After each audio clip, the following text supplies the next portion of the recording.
Dynamite! It's Dynamite! Wednesday night, Don-O-Mite! So Dynamite! This is awesome!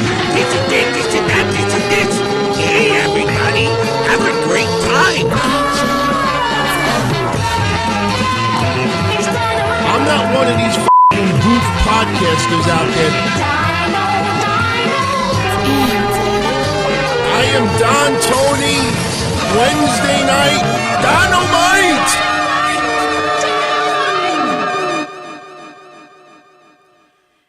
All right, now I told everybody that July would be goof-free month. We're not going to talk about the goofs for the entire month of July. We're not going to rip the other podcasters and the other websites. We are focusing on us, the Donzilla Army, everything that's going on in the world of pro wrestling. And tonight, it is AEW, NXT, New Japan, Impact Wrestling, MLW, Ring of Honor, hashtag Speaking Out. Dave Lagana spooning people. Joey Ryan, Sammy Guevara suspended. I know a couple of those names might feel a little old, maybe a week old. Well, remember, yours truly was on vacation last week. And I got to be honest with you, I'm still kind of out of the loop doing a Wednesday night show, recapping NXT, AEW at the same time, pulling news. And also what I want to start doing is I want to get 2 pounds of bologna shoved in a 1 pound bag. Doing shows Monday, Wednesday, Friday. Going to start doing a baseball show probably Tuesday, since here in the United States, baseball is back. And then you got Patreon as well. So we got to spread it out better. Now, you knew that for my favorite wrestler of all time, I was going to wear something to pay tribute to Terry Funk. Yesterday, he turned 76 years old. Blows me away that he is that old already. My number one wrestler, favorite wrestler. In fact, I was going to bring out today that original 3-page letter that he wrote to me when I got engaged in 1998. And, but I have it stored away and I didn't have time to pull it out. But I will tell you this much. A lot of people were asking me to bring up, take from the old hard drives, put stuff for everybody to see that I always talked about, but never got the opportunity to show you because I never did video before. So on Friday, for the Don Tony Show, I will be showing everybody the actual legal letters that WWE sent me in 2005 when I was threatened to be sued for using ECW for the bus trips for Hardcore Homecoming. And then I bought the trademark for ECW, and then Todd Gordon threatened to sue me. Always getting sued, if you notice that. And a lot of people want me to start bringing back a lot of stuff that went down with XPW. And the cool thing about it, and I'll just open up with this, it's just a little thing you'll get a kick out of. MLW announced that starting July 11th, I believe, I don't have my notes in front of me, but I have a pretty good memory. Bulletproof coffee helps. But starting July 11th, they're going to be airing Retro MLW. Now, their TV show started in 2003, but their events, their promotion started in 2002. And I always told the story that yours truly, the Blackheart Sports Entertainment Hotline, God rest your soul, Timmy Austin, you all knew him as the ECW Zombie, first ever wrestler in WWE's ECW. He was not only my fellow hotline host, but he was a good friend. Knew him personally, took care of his insurance, had a lot of very serious private talks with him when he was around, and he's no longer with us. I miss that guy. I truly, truly miss that guy. What a fucking cool guy. I'm not going to be crying right now, but it really bothers me that he was taken from us this soon. Preventable, I will admit, preventable. But, so the first episode that MLW is bringing back is from their Genesis event.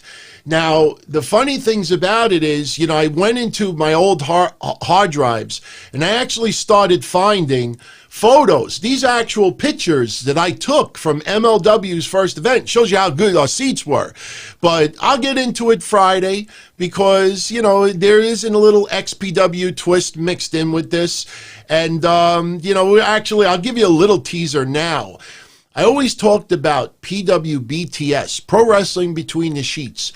Them, Mike Johnson, PW Insider, when they were OneWrestling.com, they were obsessed with putting XPW not only out of business, but prevent them from coming to the Northeast from the get-go. Now, keep in mind, this Genesis MLW event took place, I believe, the end of June 2002.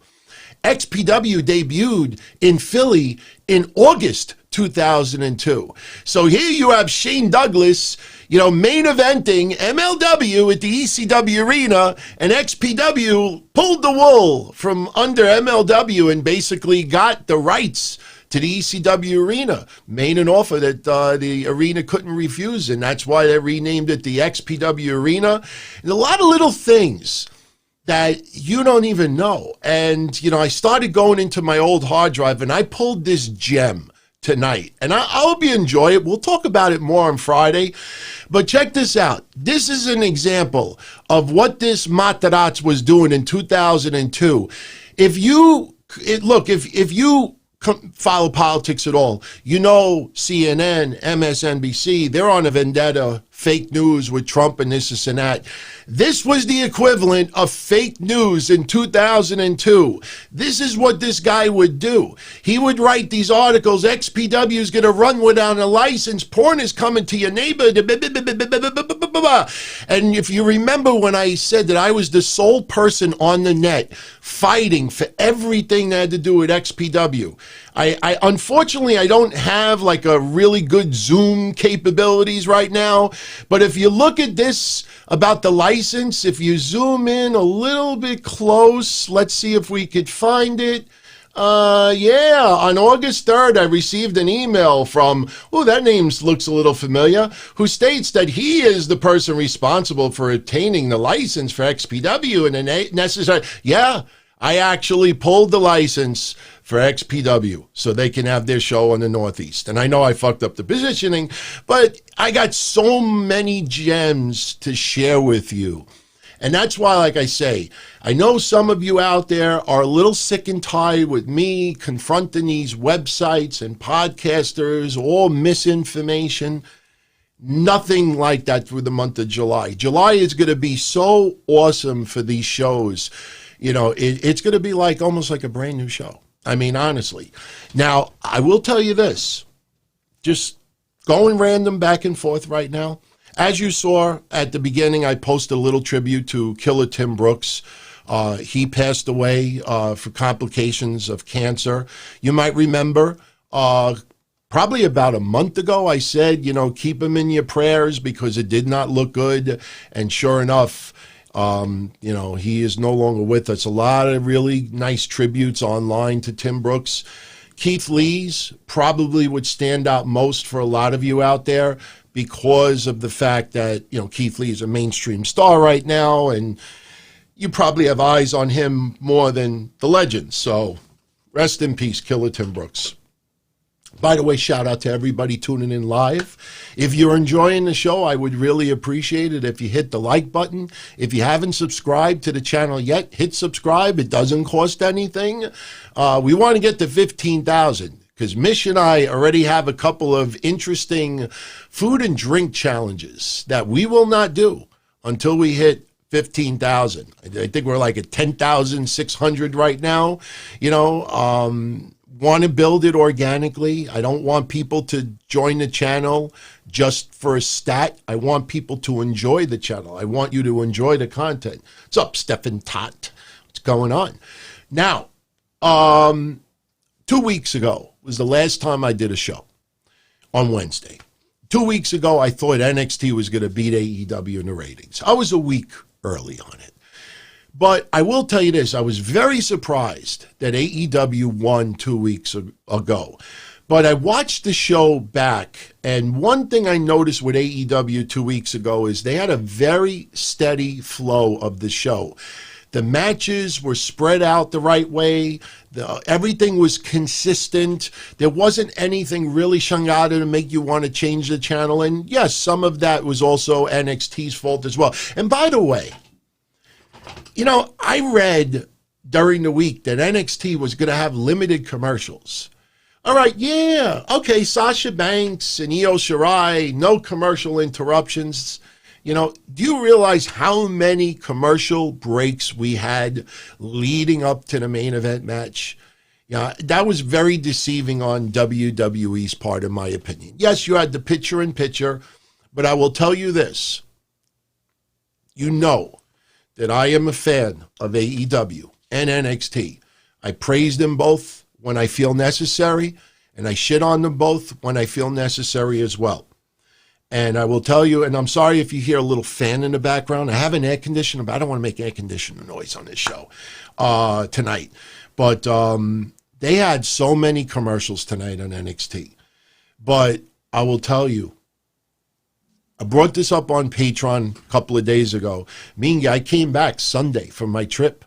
And I'm not going to lie to you. When I came back Sunday, I told my fiance, said, yeah, I think I want to take another week off. So much negativity with the speaking out and all the other stuff going on. I just couldn't get, you know, into the mood.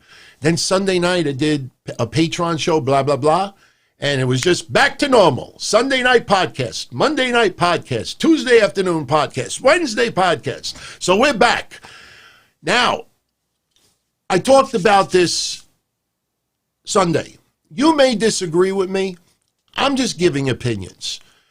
I've been a wrestling fan since 1979.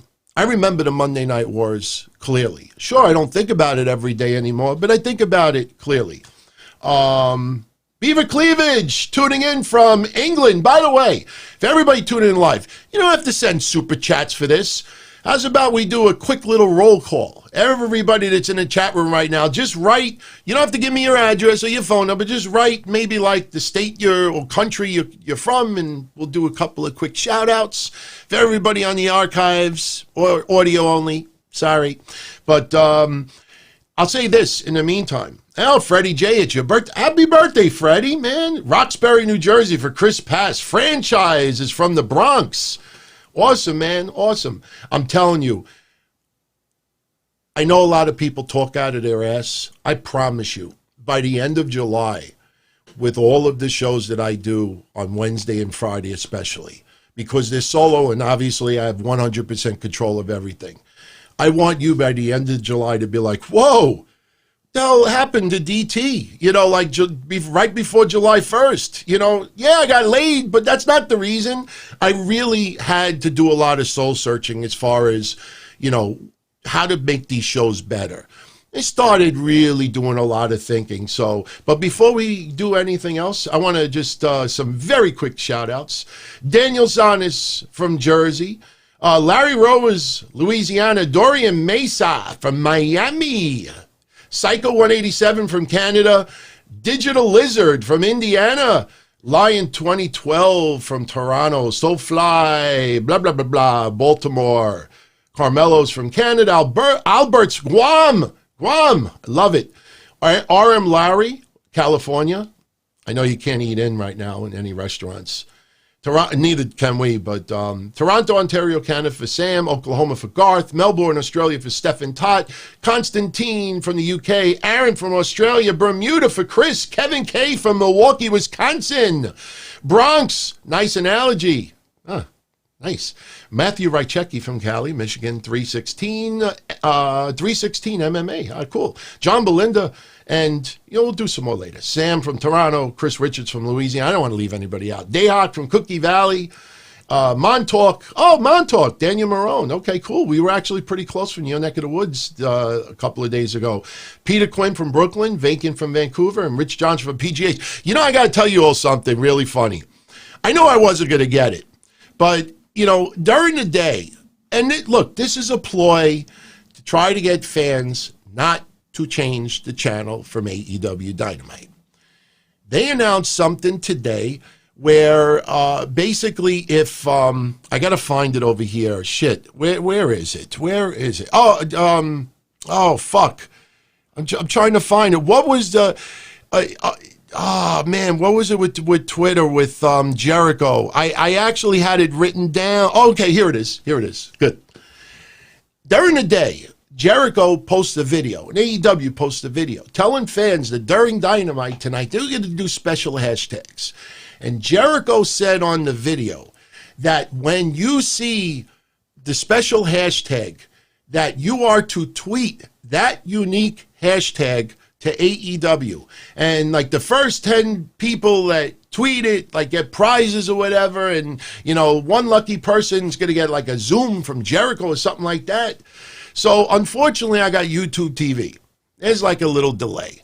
So there was no way that I was going to be within the time frame of getting a prize. And honestly, I swear on a stack of Bibles, if I end up getting something, I will put it back into the show. Somebody tuning in live will win it.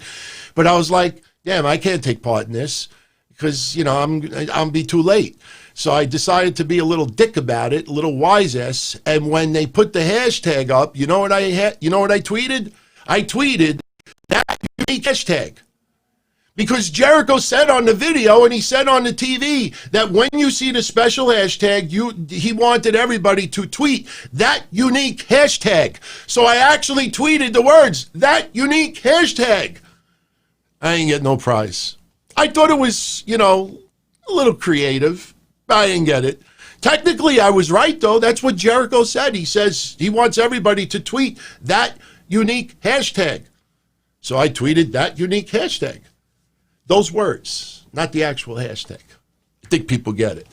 So anyway, what I was saying before is that, I remember the Monday Night Wars. I don't think about it every single day.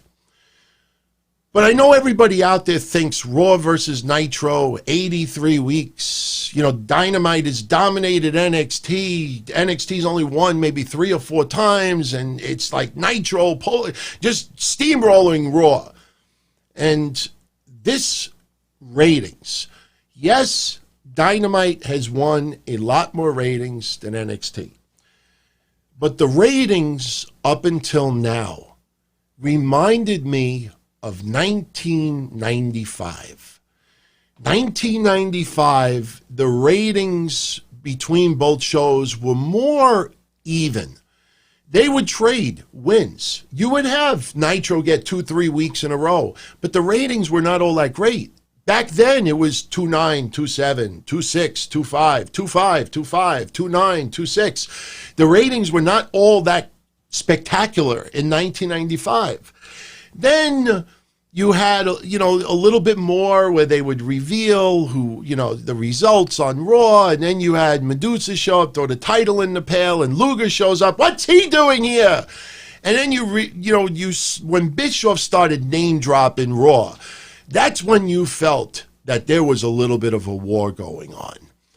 I truthfully believe that tonight was the official beginning of the ratings war between WWE and AEW. And the reason why I say that, it's not because, now because AEW won 25, 30 weeks and NXT, no, this is the thing. Early on, obviously AEW has a little chip on their shoulder. And, Cody, he breaks the throne and this and that. And fans want an alternative to WWE programming. Totally understandable. And AEW realized very, very early, we're not in competition with WWE. WWE is $1 billion company. We're starting off from the ground floor. We have to build our foundation. Nobody knows who Riho is, Nyla Rose, and can I say this too? I know this is going to surprise a lot of people, and I'm sorry if I'm going back and forth and this and that. Wherever the show goes, it goes. Anybody that watches this show on a regular basis knows that I have criticized Penelope Ford more than probably any female on the AEW roster. I will say, tonight was her coming out party. Yes, Hikaru Shida controlled that match and was the ring general in the ring. But Penelope Ford, she has been working a lot trying to improve her in-ring skills during this pandemic. Extra time. She doesn't just work out with other women or Omega. She's got Kip Sabian and she's got others that are really trying to help her. Is she suddenly going to be this unbelievable superstar? No. You got to, build on that. But when Chris Jericho said tonight that this was Penelope Ford's best, like her greatest match in her career, yeah, I honestly think so. You have to give Penelope Ford credit for putting in the quality match that she did tonight. And the interesting thing about it was, we said similar to Britt Baker many months ago. And she had that one match that you felt, she's actually, Penelope Ford has a long way to go. It depends on who she's in the ring with, obviously.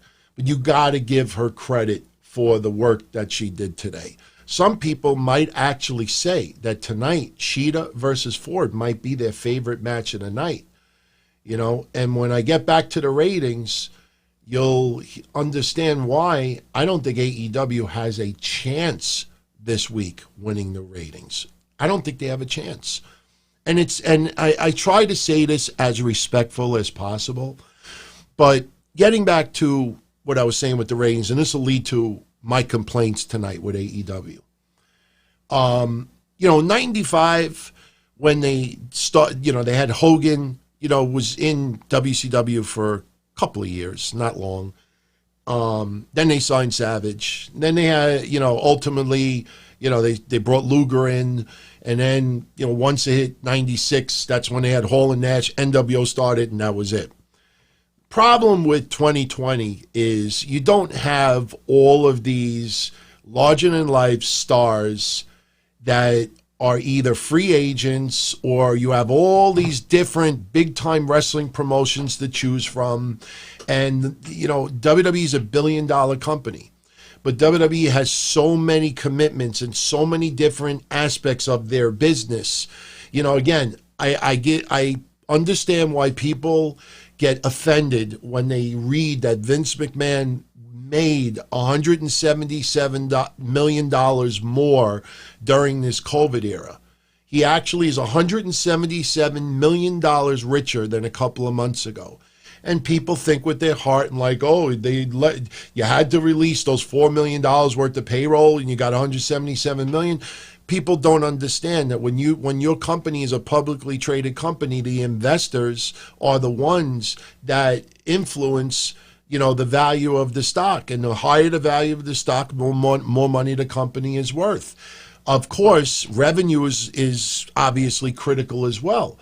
But the thing is that when your investors believe that you're running a company efficiently, and you don't feel you're hemorrhaging money, that gives them more reason to not only invest in your company, but maybe invest in your company a little bit more than another company out there. In WCW in 2000, they were hemorrhaging money. So AOL Time Warner, when the deal went through in 01 and the rest, the history of it, they looked at the books at WCW and they're losing fucking tens of millions of dollars. We're not going to invest in this company.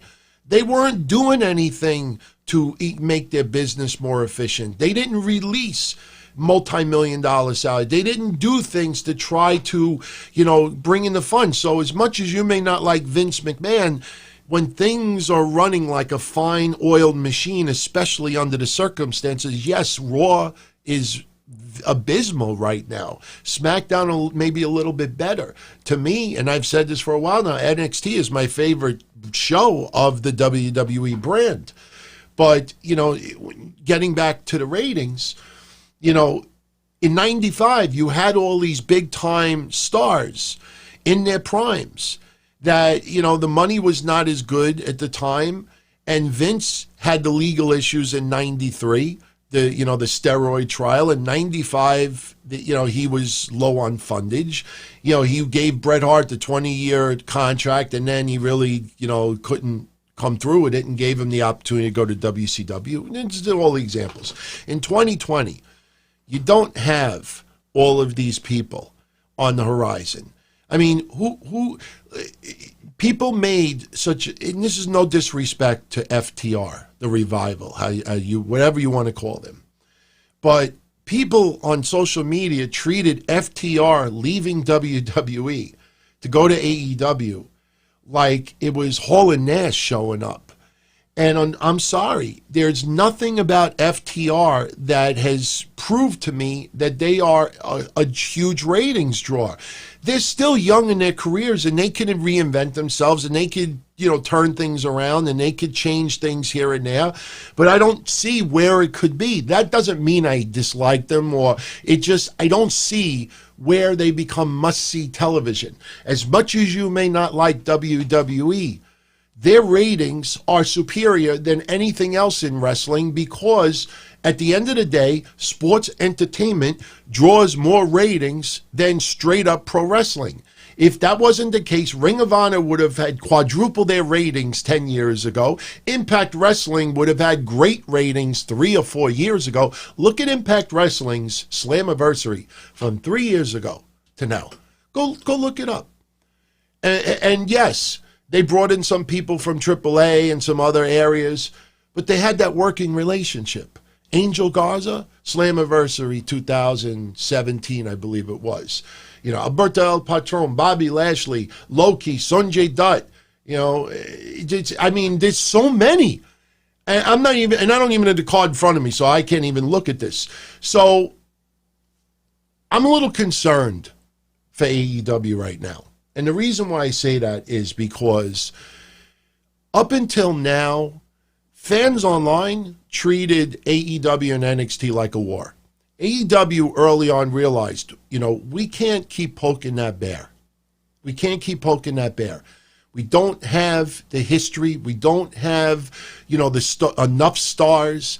WWE could just pull people from Raw or SmackDown and put them on NXT, and those fans from Raw or SmackDown, even if it's only 100,000, think about it. SmackDown is 2+ million people. Raw is under 2 million this week, but even 1.8 million. You get 200,000. Just think about this with SmackDown. You get 200,000 fans that normally watch SmackDown to tune into NXT that they don't normally watch. That is the deciding factor in beating AEW or blowing away AEW. And when you think about it, 200,000 is only 10% of SmackDown's rating. Less than 10%. So AEW realizes, you got to be fucking careful. But the problem is NXT, when Triple H said early on, congratulate AEW first week, it's a marathon, not a sprint. It's a marathon, not a sprint. I was talking the other day about retro movies, and I brought up Trading Places. Dan Aykroyd, Eddie Murphy. And, towards the end of the movie, you learn a little bit about the stock market, and, you want to buy a stock, and you're just waiting and waiting and waiting and waiting. And then all of a sudden, Dan Aykroyd says, I'm sorry if it's an outdated reference, but just the movie, waited until the moment, and then they fucking offered the stock to sell stock. And the price went down and down and down and down and down. NXT has been marathon, not a sprint. Take your time, take your time, take your time. But now we're in COVID. Now, they have to really be careful. Yes, the COVID stuff, we're not talking about it tonight. I talked about it 2 weeks ago. Some people tested positive. WWE was very, very careless about it. Blew me away that Mojo Rawley 2 weeks ago was putting online that he's getting a Q-tip on his nose. Really?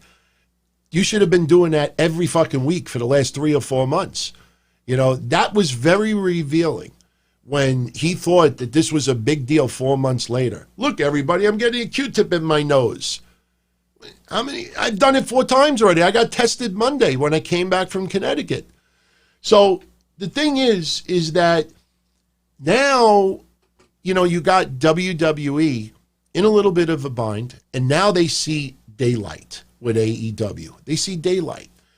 And Jericho, God bless him, he's getting up there in age. Matt Hardy, God bless him, there isn't enough people that are ratings draws to go up against Matt Hardy. They had that awesome stadium stampede. That was freaking awesome. Loved it. Worth the pay-per-view price. But now that's over with.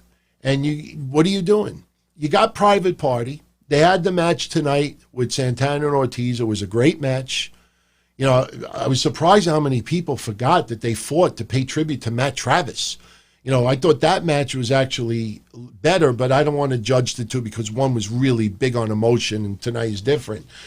But, and I say this respectfully, Kip Sabian, you ain't a draw. Best friends, they ain't a draw. One of Santana and Ortiz, they're not a big draw. I fucking said for a while that Ortiz was my favorite wrestler in AEW, so I don't want anybody to say that I'm criticizing these people. In AEW's eyes, they think that these guys are regular, mainstream, household names for wrestling fans, and they're not. Kip Sabian today did one of the most god-awful things that I have seen in wrestling in about 5 years. It was just one little thing. I don't know if anybody else saw it, but I saw that, and I'm like, for that reason alone, that motherfucker should be in dark, AEW dark, for the next 2 months. They're doing the match with Shida and Penelope Ford. And there's a part where Penelope Ford's distracting the referee, and I got to find something really good. I don't have any real good props. You know what? Hey, you know what? I'll use my Beavis and Butthead empty bobblehead box, even though this is probably worth like good money, because for people that don't know, and don't ask me why I had this queued up, but they're coming back. They're coming back. Comedy Central signed Mike Judge to do 2 more seasons. I don't know how good it's going to be in 2020, but you know, hey, you see the tribute. I mean, I don't know if I could get out of the way. You see them back there? You know, right next to my Baba. They've been there since day one of me doing video. So I'm ecstatic. Beavis and Butthead coming back to television. But sorry, Kip Sabian, we didn't forget about talking about you. Let me just move this out of the way. In case Super Chats come in, we want them to be visible and the displays in the back. But you know, Penelope Ford's distracting the referee, and Kip Sabian enters the ring, and he's got the kendo stick, and he teases like he's going to hit Shida with it, and he misses. Did you see what this fucking guy did? Wrestling is suspension of disbelief. Wrestling, you're supposed to believe that the person in the ring with the other person don't like each other. You know, when Sasha Banks tweets to Io Shirai tonight, better have my money, bitch. Bitch better have my... No. How's it going around? Bitch better have my money. Bitch better have my money. They don't fucking hate each other. But, you know, when you watch the match, you want to feel there's dissension. So what does Kip Sabian do? Did you see this? He takes the kendo stick, and so Hikaru Shida could get hold of the stick to hit him with it. I swear to God, I'm not exaggerating this. He takes the kendo stick and does this. She hits him, and he does this. I mean, this is why you do not get put on primetime television. Take the glasses off. Put him in a regular t-shirt and jeans without a girl next to him, and people will think that he's one of these fucking protesters in Chaz. That was garbage. I know I'm nitpicking, but I'll give you 2 examples. One garbage and one beautiful. And anybody out here that watches these shows every week, a lot of people complain. You spend too much time recapping AEW, praising AEW. You don't give enough time to NXT. Well, I'm doing the opposite right now. Kip Sabian tonight. Now, watch the last minute, the last 30 seconds of Io Shirai versus Sasha Banks. Watch that match. What happened in that match? Io Shirai is with the referee, distracted. Sasha Banks goes to the end of the ropes. Asuka because she's got the belt in her hand, Sasha Banks. Asuka stops Sasha Banks from maybe using the belt as a weapon. What does Asuka do? She spits the green mist in Sasha Banks' eyes. Now, yeah, there's people online, why are you spitting saliva in the COVID era? Forget that. Did you see what happened after the mist to the face? Did anybody notice it? What happened next was the opposite of Kip Sabian. I got to do it one more time. In the middle of the ring. Now, think about this. In the middle of the ring. It's not like Kip Sabian was in a corner, outside the ring, third camera on the right, in front of Pineapple Pete. He's in the middle of the ring with the hard camera, and he does this. He throws it up. It's just scripted to the point. If I was writing, he'd be on dark for the next 2 months. How do you think on a hard camera in the middle of the ring? What happened with Sasha Banks, Io Shirai? I beg you, please go back and watch it. After Sasha Banks got spit with the mist, you had Sasha Banks laid face down on the mat.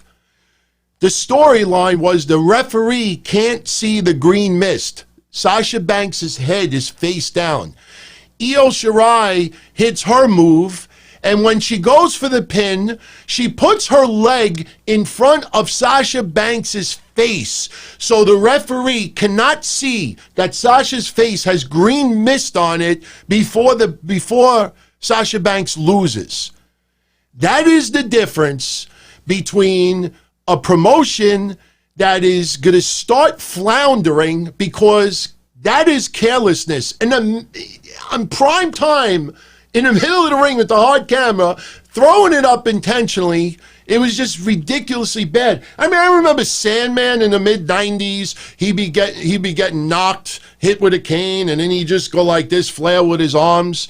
But as much as I criticize Sasha Banks sometimes, you look at that last 30 seconds of that match, and that is the complete opposite of what Kip Sabian did. That's why NXT deserves to fucking blow away AEW in the ratings this week.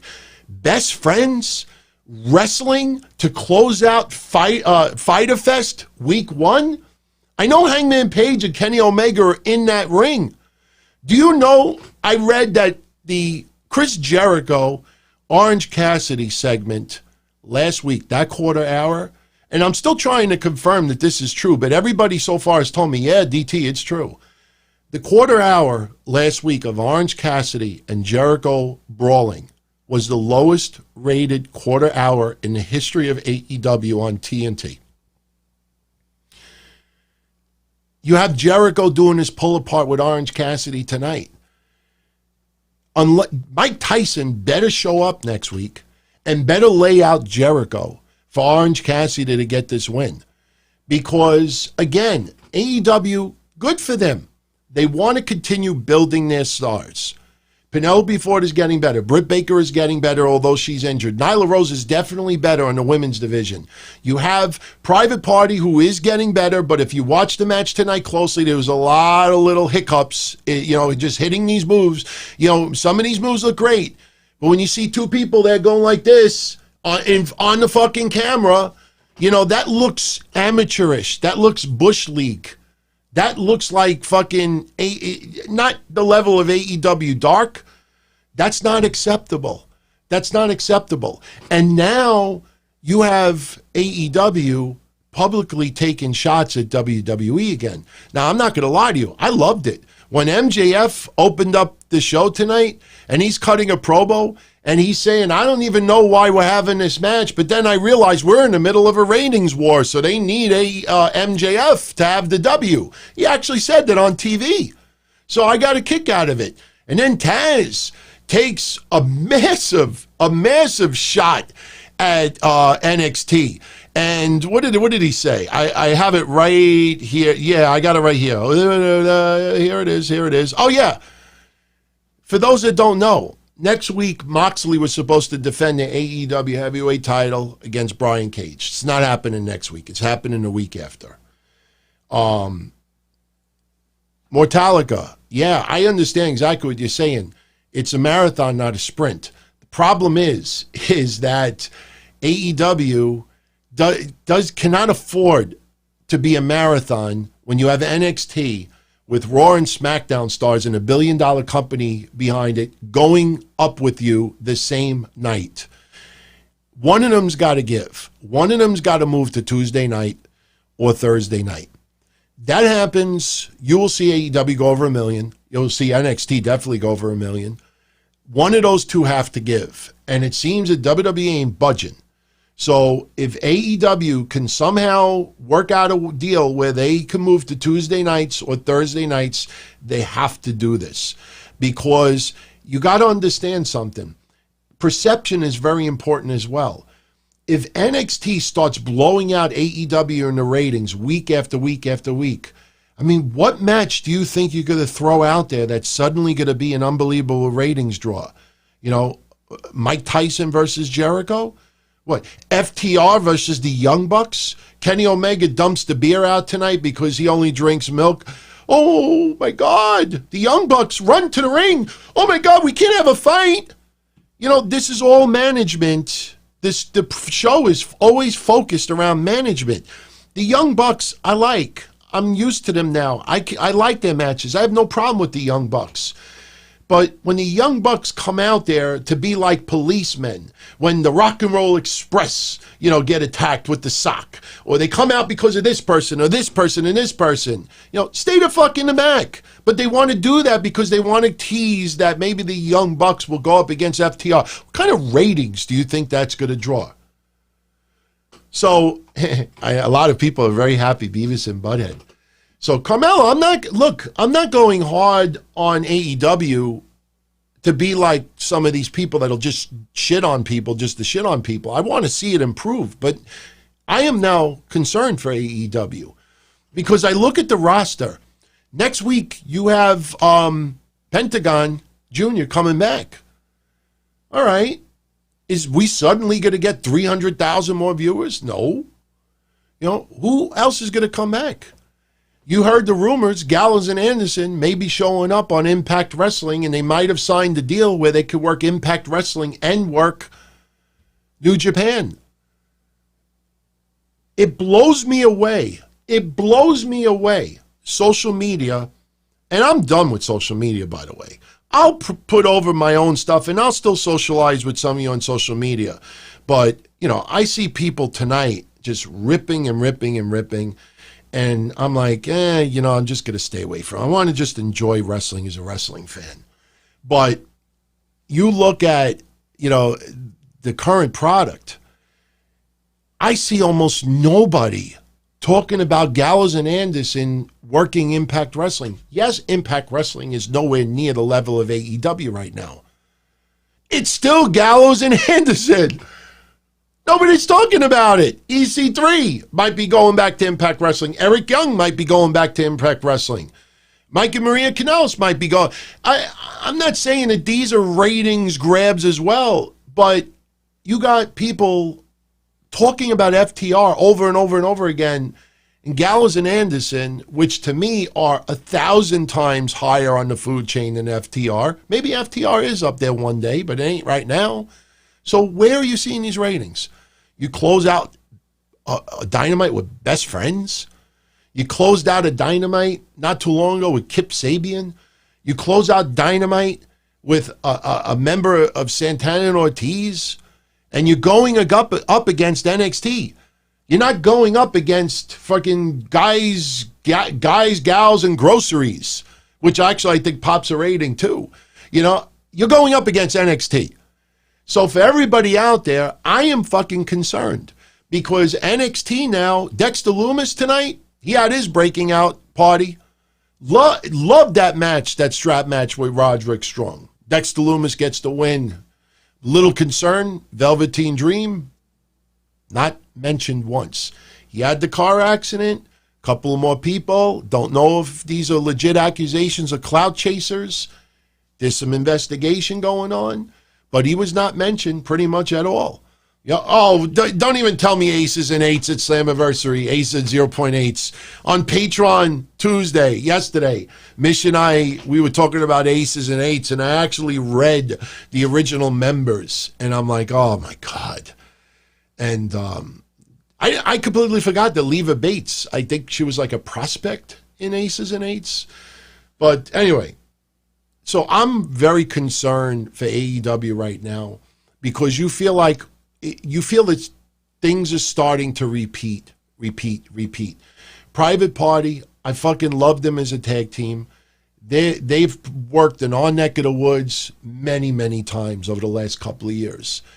And, you know, I am a huge fan of Santana and Ortiz as well. But you have Private Party now challenging, you know, Omega and Page next week.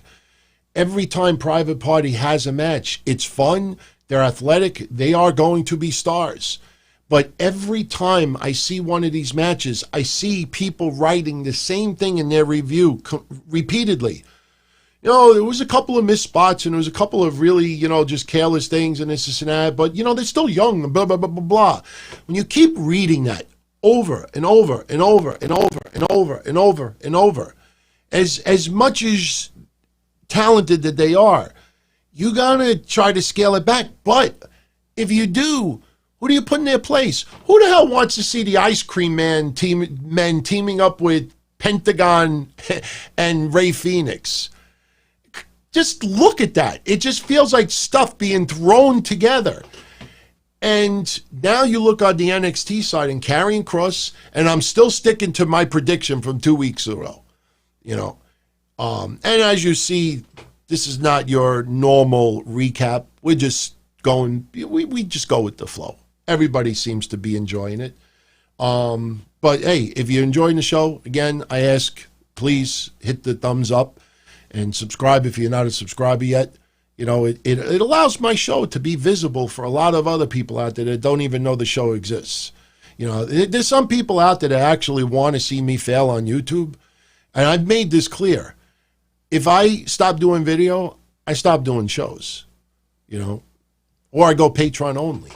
You know, I'm here to make it work and make it go to the next level. And I hope I hope you see a real difference in the tone of the shows and the quality of the shows. I'm not saying that the quality was bad before, but I was getting, you know, surrounded with all the negativity and allowing myself to complain about it as well. You know, it's like when people say, oh, you're ripping people for ripping people, but I'm doing it too. So anyway, so I'm concerned because Karrion Kross, and I'm going to stick to my prediction from 2 weeks ago. 2 weeks ago, my prediction was Keith Lee wins the three-way against Gargano and Finn Balor. Then for the next 2 weeks, you have the internet in a buzz. Oh my God, title versus title. Somebody's going to leave with both belts. Oh my God, Adam Cole, his contract may be over soon. He's going to the main roster. Oh no, Keith Lee is going to have both belts and then he's going to lose one to Karrion Kross. And blah, blah, blah, blah, blah. My scenario 2 weeks ago, Keith Lee advances. For 2 weeks, the internet has a big buzz. Oh, something you have too bad.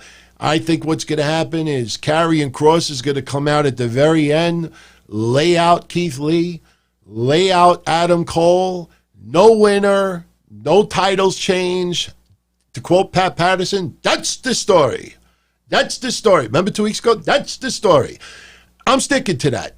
If something else happens and it's good, I'm fine with that. When you surprise me and I get my predictions wrong and it's something good, that's a good thing. I actually prefer to be caught off guard and throw me a curveball than for me to come up the week after and say, told you. But I will say this. You remember when Timothy Thatcher took on Matt Riddle and he broke his teeth? And then he did that promo the week after, and I said, you know, he's giving me Stu Hart vibes. Remember I said that 2 weeks ago? He's giving me Stu Hart vibes. Like he just wants to stretch someone. And he was stretching that guy. I just thought of Wrestling with Shadows, Stu Hart in a dungeon. Show some discipline. Show that's creeped me the fuck out. And then when they showed with the silhouette of Stu Hart just in the chair, that scared me, man. I'd be fucking scared if Stu Hart was my father at that time. God bless that man. But Mara and Allah tonight, bringing up shades of Stu Hart with Timothy Thatcher. I loved it. Just like when talk about months ago about Dexter Lumis giving me some Undertaker vibes. Loved it. Thought it was great, man. Darren did it for the Don. I don't know what you did for me, but hopefully it's good. I thank you for it. So I am very concerned where this leaves AEW for the next few months.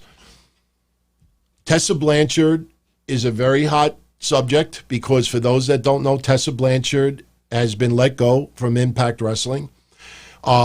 Some people immediately started to post that it was because of the fallout from La Rosa Negra or that played a big influence on that. No, it didn't. Because if you remember, some of the members of Impact Wrestling that defended Tessa at that time, that did not play a factor. But there's a lot of controversy because she's supposed to get married to Daga. And she's in Mexico. And the report is that she's afraid that if she leaves Mexico, she may not be able to return to Mexico and blah, blah, blah, blah, blah. Now, chat, does Tessa Blanchard live in Mexico? I don't know. Does she live in Mexico? It sounds like she lives in Mexico.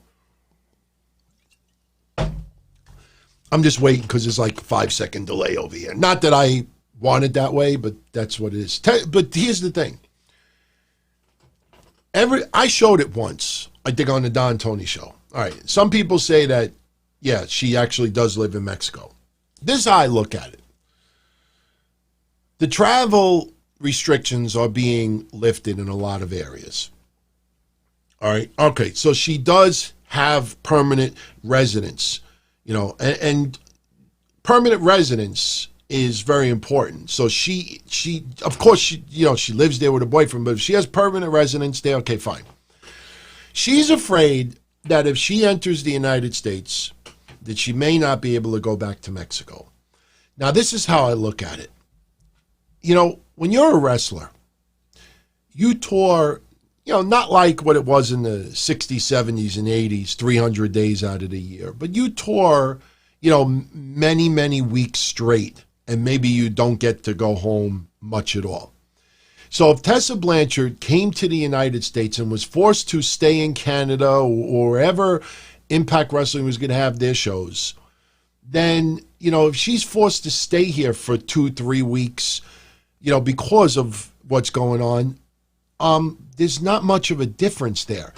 So the idea, and the reason why I bring this up is my cousin, and I was going to say it before, I showed it once, I think on the Don Tony show. I was supposed to go to a wedding April 3rd. My little cousin who used to go to XPW shows was getting married. Because of COVID, he postponed his wedding until next year. Now, I'm not saying Tessa Blanchard is on the same level as my cousin, but the point is that we're in the middle of a COVID era, all right? And there's still things going on. So the idea that the wedding must take place at this particular moment when you're actually engaged to a pro wrestler and you have some commitments to make, I don't understand, especially since there's restrictions right now, why the wedding, has to, when you're in love, I'm not saying that, people shouldn't get married, but I'm just saying that, the fact that she is the world champion, she has a lot of responsibility on her shoulders. And as champion, you do have to make sacrifices. And I personally think, if this is going to sound stupid, but it's common sense. All she's got to do is get in touch with, the Mexican the government or travel, whatever it is. I forget what the name of the department is called. But she could find out. She could find out if she would be allowed back in Mexico right now. My fiance's parents are coming back to New York August 2nd. They've been in Ecuador for the last 5 months. They obviously couldn't come back sooner. My point is she could find out very easily if she can return or not. So this report going around that she's afraid that she might not be able to re-enter the country. Might? How's about you research it and you find out? So there's something more going on over there.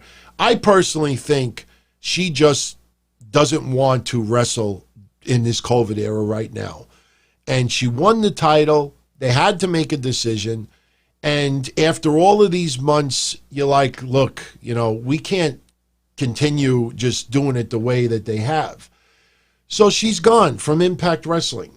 Now, do I think she should go to AEW or NXT? I personally think she's got to go to WWE, especially with Charlotte being out for the foreseeable future, especially with Becky Lynch out, indefinitely, for a pregnancy.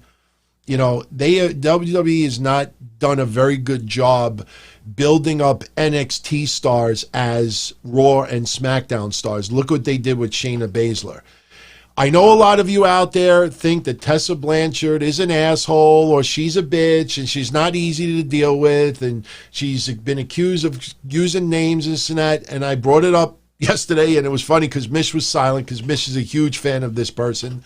But if CM fucking Punk came back to WWE right now and wrestled in the ring, a lot of these people out there who bash Tessa Blanchard would cream for CM Punk. CM Punk, I'm not saying that Tessa's on the same level of CM Punk as a wrestler, but CM Punk has been caught numerous times saying some absolutely outrageous stuff, especially the fans at wrestling shows. Do I think that he would do it again? Probably not. It's probably, grown since then. But the thing is that you can't keep a vendetta against this one person, but somebody you like, it was 2 years before what Tessa did and this and that. I just think Tessa Blanchard would definitely be better suited in WWE. It would be interesting to see her go to AEW because her father is in AEW. Tully Blanchard is the manager of Shawn Spears.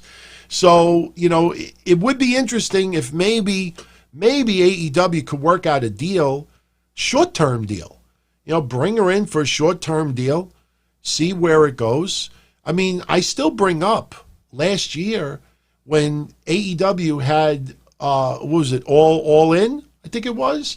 And they had Mercedes Martinez in that Battle Royal, and they had a lot of great names in that Battle Royal, and they didn't sign a lot of them, and we were like, why, So I could see Tessa Blanchard signing maybe a short-term deal with AEW and see where it goes from here. The problem is that we don't even know when Tessa Blanchard is going to be getting married. So we'll see what happens. But let me get back to what I was saying before. Jon Moxley. Jon Moxley and Brian Cage are not fighting for the AEW title next week. It was supposed to take place next week. It is not happening next week. And the reason being, you put everything together, is Renee Young has been tested positive for COVID. And even though Moxley has been tested a couple of times already and is tested negative, AEW wants to play it safe and have Moxley stay in quarantine for at least 2 weeks before he returns to the company. Everything that you see next week on AEW Dynamite Fyter Fest Week 2 is being recorded this week. So, maybe Brian Cage has a squash match next week, or maybe he just destroys somebody. But they felt, let's keep Moxley out for the additional week. Number one, and I've been saying this for months now, AEW did it right with the testing. And I've brought this up a few times as well. A rapid test is not expensive. It's a tax write-off. So the fact that WWE played Russian roulette with COVID-19 tests for months and now is dealing with this, when Taz cut the promo tonight, and he talked about WWE being sloppy, trust me, that is hitting WWE in the balls. because Taz is right. So when you have MJF bringing up ratings and Taz mentioning, we're not a company that does the sloppy testing, those are shots at WWE, and WWE knows that the internet, social media is going to be talking about this. Websites are going to report it as news, and this is reminiscent. Some people might, if they go back in time with me, feels more reminiscent of ECW, because Bischoff would go on Nitro, and Bischoff would usually take a shot at Vince McMahon or would say, something about WWE as a whole, but it was more of just like ego and cockiness, and Nitro was just blowing away WWE in the ratings. Nitro also, was WCW, which was NWA, which is around for decades, and they had the crazy revenue coming in already. AEW is still losing money. WCW in 97, 98 was not losing money. So you cannot compare Bischoff going on camera and taking the shots at WWE as the same as AEW. This feels more like ECW, when Paul Heyman or wrestlers used to go on a mic and take shots at wrestlers in WCW or WWE, when Shane Douglas takes shots at Shawn Michaels and others. That's what it feels like, because at that time, ECW was fairly new, was only around 3-4 years when they were doing that. In fact, if you really go back, Paul Heyman was cutting promos on WCW in 94, if I remember correctly. So, I'm very, very concerned. So now you have Moxley and Brian Cage taking place in 2 weeks. So what does this leave next week for Fyter Fest 2? Next week, you have Private Party versus Kenny Omega and Hangman Page. Again, we pretty much are going to believe it's going to be an excellent match. But I want to see numerous reviews. Review a Private Party match without adding the sentences, there was a couple of quirks in the match, or there was a couple of sloppy areas, or a couple of miscues here and there. You can't just keep having that. You can't, it's not like baseball, like, I could strike out 7 times and hit 3 times out of 10 at bats and I'm a Hall of Famer. You can't do it like that. You have to start weeding this out, and Matt Hardy being an influence is very, very important, but it still is having that. So you got that match next week. You got Lance Archer versus Joey Janela. This has been brewing through AEW Dark. I like the storyline with Janela and Sonny Kiss. I want to see more skits like that. I personally think a skit on TV with Joey Janela and Sonny Kiss would be 10 times more entertaining for us fans than to see Lance Archer squash him in a minute, in my opinion. Next week also, Brody Lee, Colt Cabana, and Stu Grayson. I've said numerous times I am a fan of Colt Cabana. I'm not ripping him. But does anybody give a flying fuck if he is in the Dark Order? I mean, even if there is dissension, even if he doesn't go with the program, even if he's acting confused, it's still Colt Cabana. He's not this unbelievable ratings draw. When you had Who Dat, who also, they took him off TV for precautions because QT Marshall was around someone who got tested positive for COVID, But even Who Dat, he's in a storyline with Ali and Dustin, and they might split up.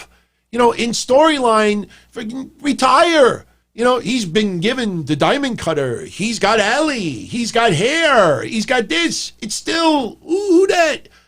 I swear to God, I'm going to take QT Marshall's head and I'm going to put it on a guy wearing a suit.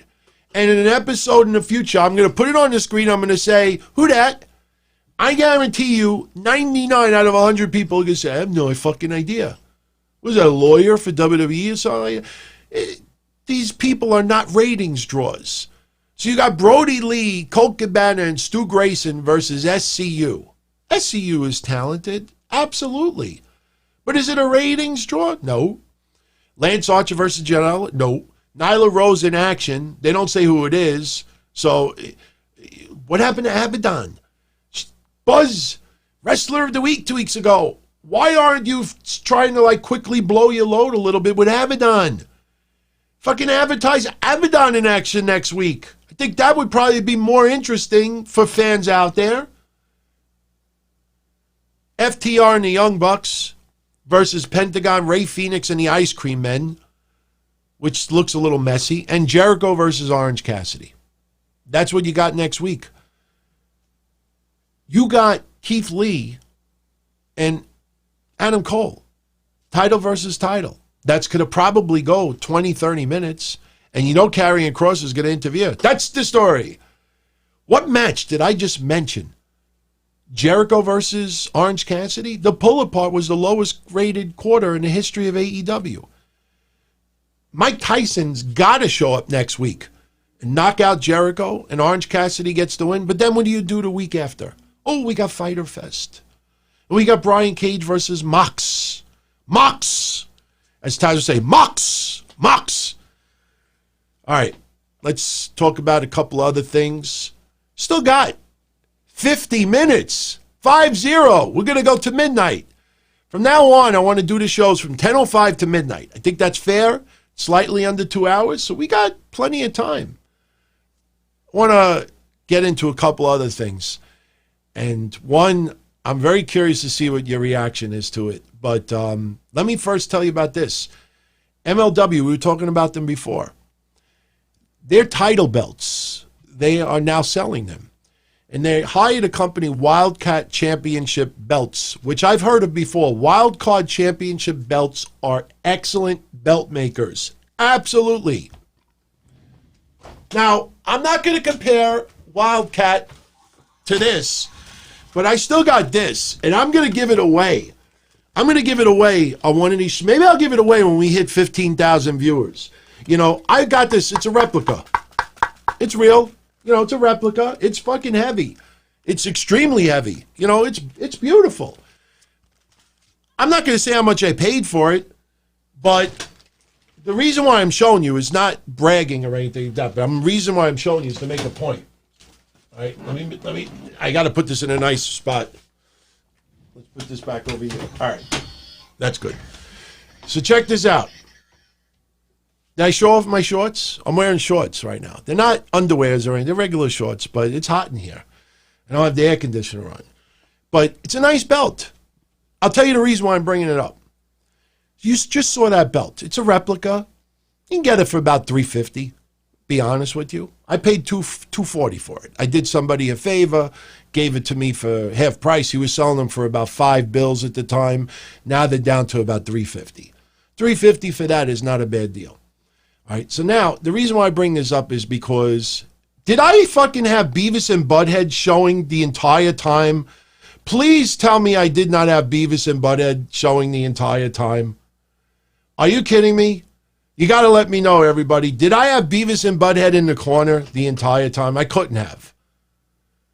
There's no way. If it is, I'm sorry. I'm sorry. Oh my God, I am so sorry, everybody. Holy shit. Was it annoying? Be honest. Was it annoying? I didn't even realize I had it on there. Oh my God. I apologize. I apologize. I will definitely be more observant of the screen. I got notes. I got pictures. I got the chat. All right. That won't happen again. That's something that I will make sure never happens again. So anyway, MLW has their belts on sale and takes 10 to 12 weeks. 10 to 12 weeks. You know, it's funny. People probably like see screenshots of the show and recap. Hey, you got to check out this awesome rant that DT did about AEW and the ratings. Like, what the fuck is Beavis and Butthead doing on the screen? But anyway, check this out. MLW now has their belts on sale. Takes about 3 months to get the belt made. You have to pre-purchase it first. And I want to show you the belts, and I want your honest opinion of what you think of the belts and the price that's attached to it. All right, so let's take a look at this. All right, hang on one second. There you go. That is, you know what? That's, yeah, all right, yeah, we can show this one first. All right, so that one is the World Middleweight Championship. That belt is $1,800 if you want to purchase it. All right, so that's the MLW Middleweight Championship. Next on the list, we have the National Championship, the NWA National Openweight title. If you want that belt is $2,100 to purchase. All right, if you want the MLW Heavyweight title, the World Heavyweight title, that will run you $2,150. And the big one, and I tell you, this is interesting because if you go on their website, they only say belt. They don't use plural. It's got to be plural. There is no way that you sell this only as one. But on their website, if you want the World Tag Team title belt, like I said, it only has one word. It only says belt. It doesn't say belts. $2,550. I'll see if I can make this bigger so you could look at these. With all due respect, who is going to pay $1,800 to $2,200, $2,500 for these titles? Even if you get 2 tag team titles, who's going to spend that kind of money? That's crazy. I mean, you could buy a bootleg AEW for $350, and someone's going to spend. Why? What are you going to do? Go to a convention 10 years from now? Hey, Court, I bought one of your original belts. Look, I paid $2,200. What do you think he's going to do? Give you a hand job? Oh, man, the belts are nice. But honestly, knock $1,000 off of each one. World Heavyweight title belt, $1,100. Middleweight title, $800. Openweight title, $1,000. You can buy a used car with this. You can get pandemic unemployment for 4 weeks, and then you could buy it. You know, that's another way you could do it. But that's crazy, man. I read that, and I'm like, I want to meet someone that actually buys that. That's not a pro wrestler. That's crazy, man. That's insane. So, let's talk about the speaking out stuff. And I said this the other day. I'm not going to get into every single person that was let go. But Michael Elgin being let go from Impact Wrestling is a big fucking deal. You know, the problem with speaking out is some cases you'll never know the truth. You know, there's that saying, there's the accuser's side, the person, the accuser, the accused, and then somewhere in the middle is the truth. And then for some people, they make their own version of it to get attention. Some people out there, you'll never know what the truth is. When you have multiple people and you have one woman that says, yeah, you know, I got, you want to see a picture of Michael Elgin's dick? And he sent me dick pics under a fake name a couple of years ago. You know what's funny?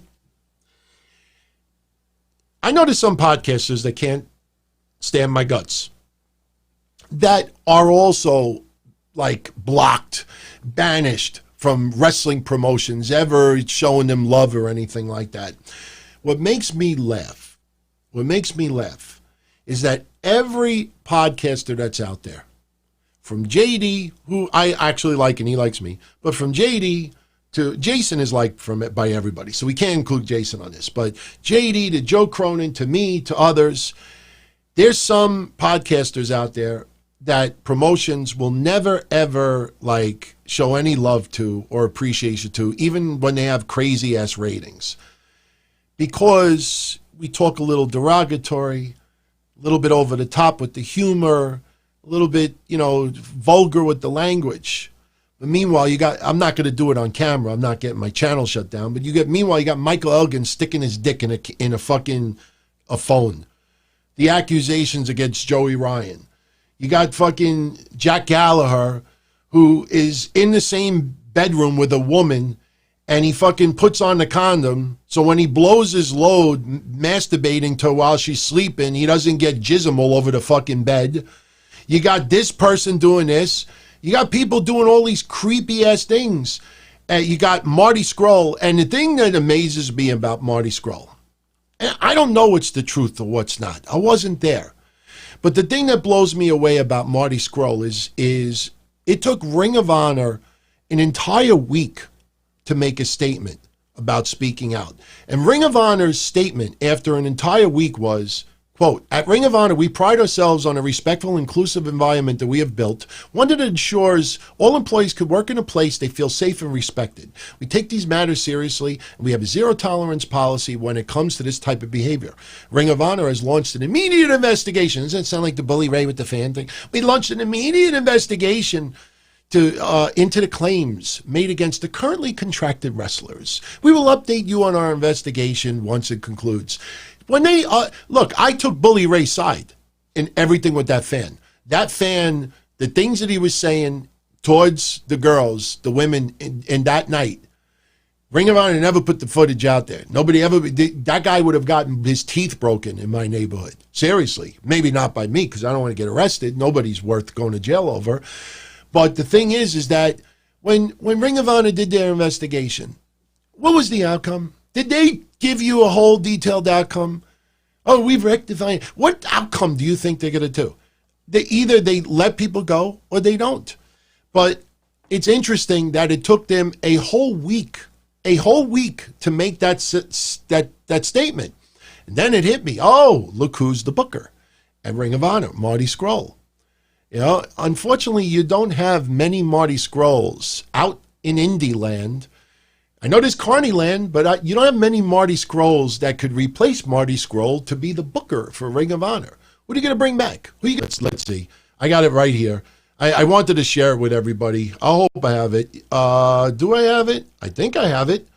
I may not have it.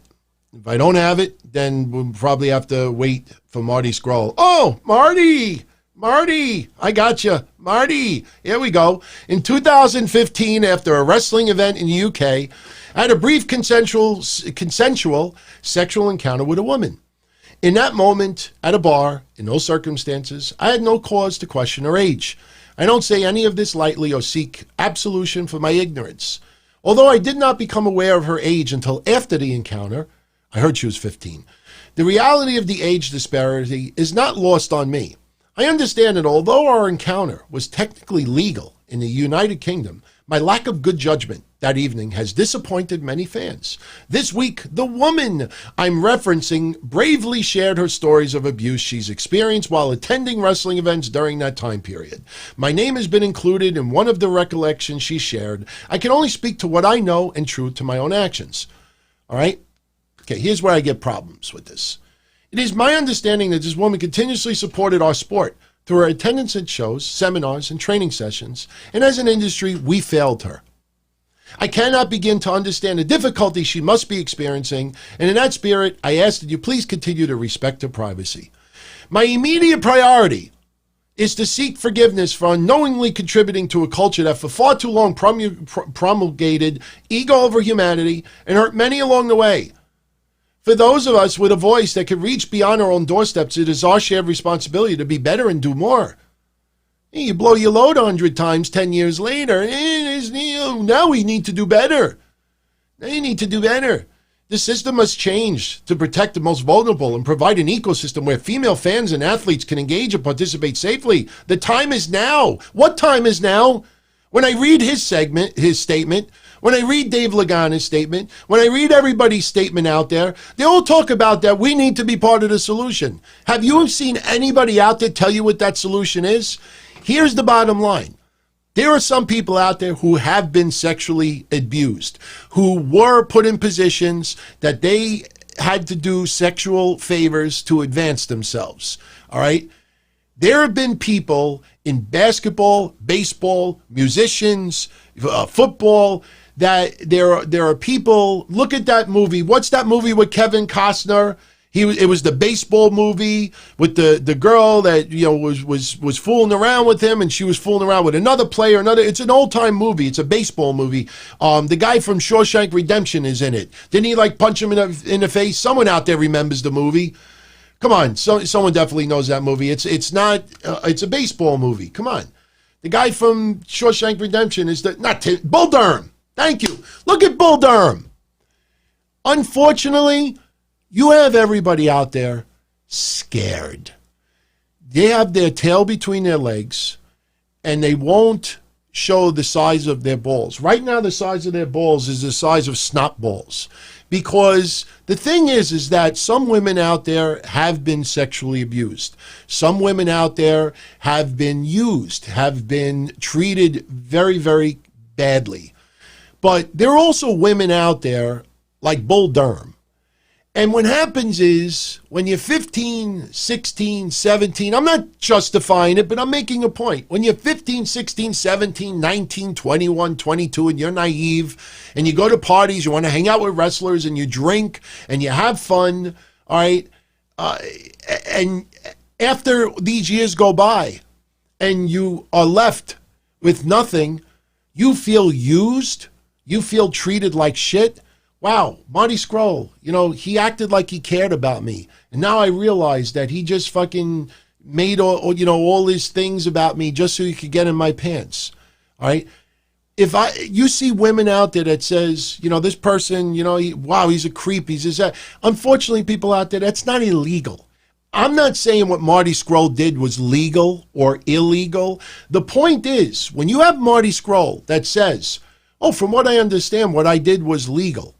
You have people out there saying, well, you were a trainer and you were in a position of power, so you had no right to sleeping with somebody that young, even if it was legal. You're in a bar having drinks, if it was consensual, even if he said, look, I'll talk to management, maybe I could get you on a show. If he says to, look, if you blow out the pink candle, then maybe I could get you on the show. That is sexual abuse. That is sexual harassment. But if he's having drinks with someone and saying, look, I'll see if I can get you on the card. Oh, God, I'm so thankful. I love you. And then it leads to, some relations. And then you find out that he just lied through his teeth just so he could bang you. That's a creep. That is an asshole. That is a scumbag. And I'm not defending his action. I'm making a point. Read again what Marty Scurll said in the first half of his statement. He said what he believed. He believed the girl was of age. And he talks about the age disparity. But then he talks about how we need to be part of the solution. And said, what solution? What problem did you actually do? You were older and she was younger and she slept with you? You see where I'm going with this? Marty Scurll's first half of his statement doesn't match the second half of his statement. Michael Elgin, I think all he said was, hey, now I could spend time with my son. I didn't see him apologize for any of his shit. But you see, like Dave Lagana, I got to share this with everybody out there. Dave Lagana, I have to read this. This is the guy, the vice president of NWA. Now, let me make this clear, too, because there are people all out there that's saying, oh, wrestling is going to be dead in the UK or it's done and wrestling will never be the same. Yes, it will. Yes, it will.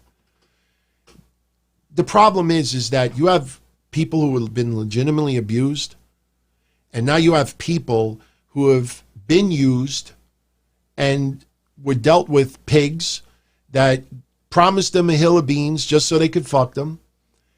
The sex was consensual, but then they realized years later that person was just using me just so he could bang me, or that person did this or manipulated me, and then what happens is they have that vendetta against that person for years and years and years. So now with all this stuff coming on, people gang up on that. So in some cases, unfortunately, you got to remember we're in 2020.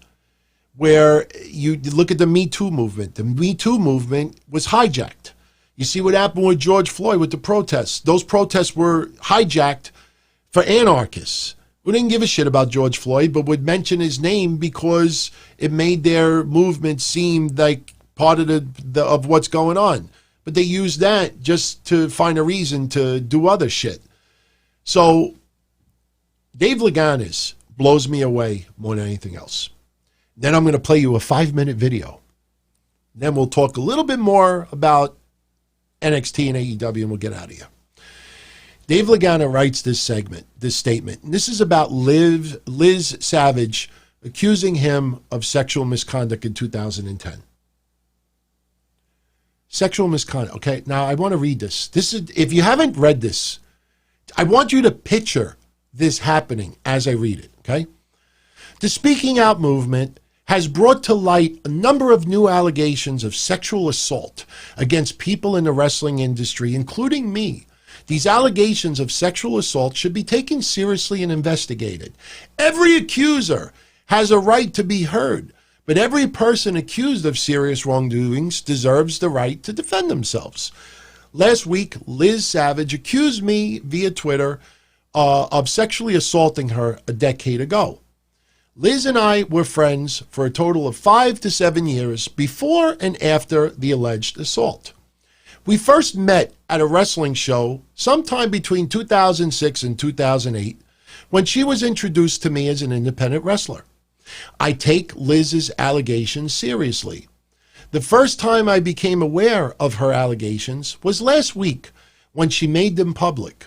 I take them so seriously that I voluntarily stepped down from my position as vice president of Lightning One Incorporated, the company and its company, National Wrestling Alliance, after learning of her allegations.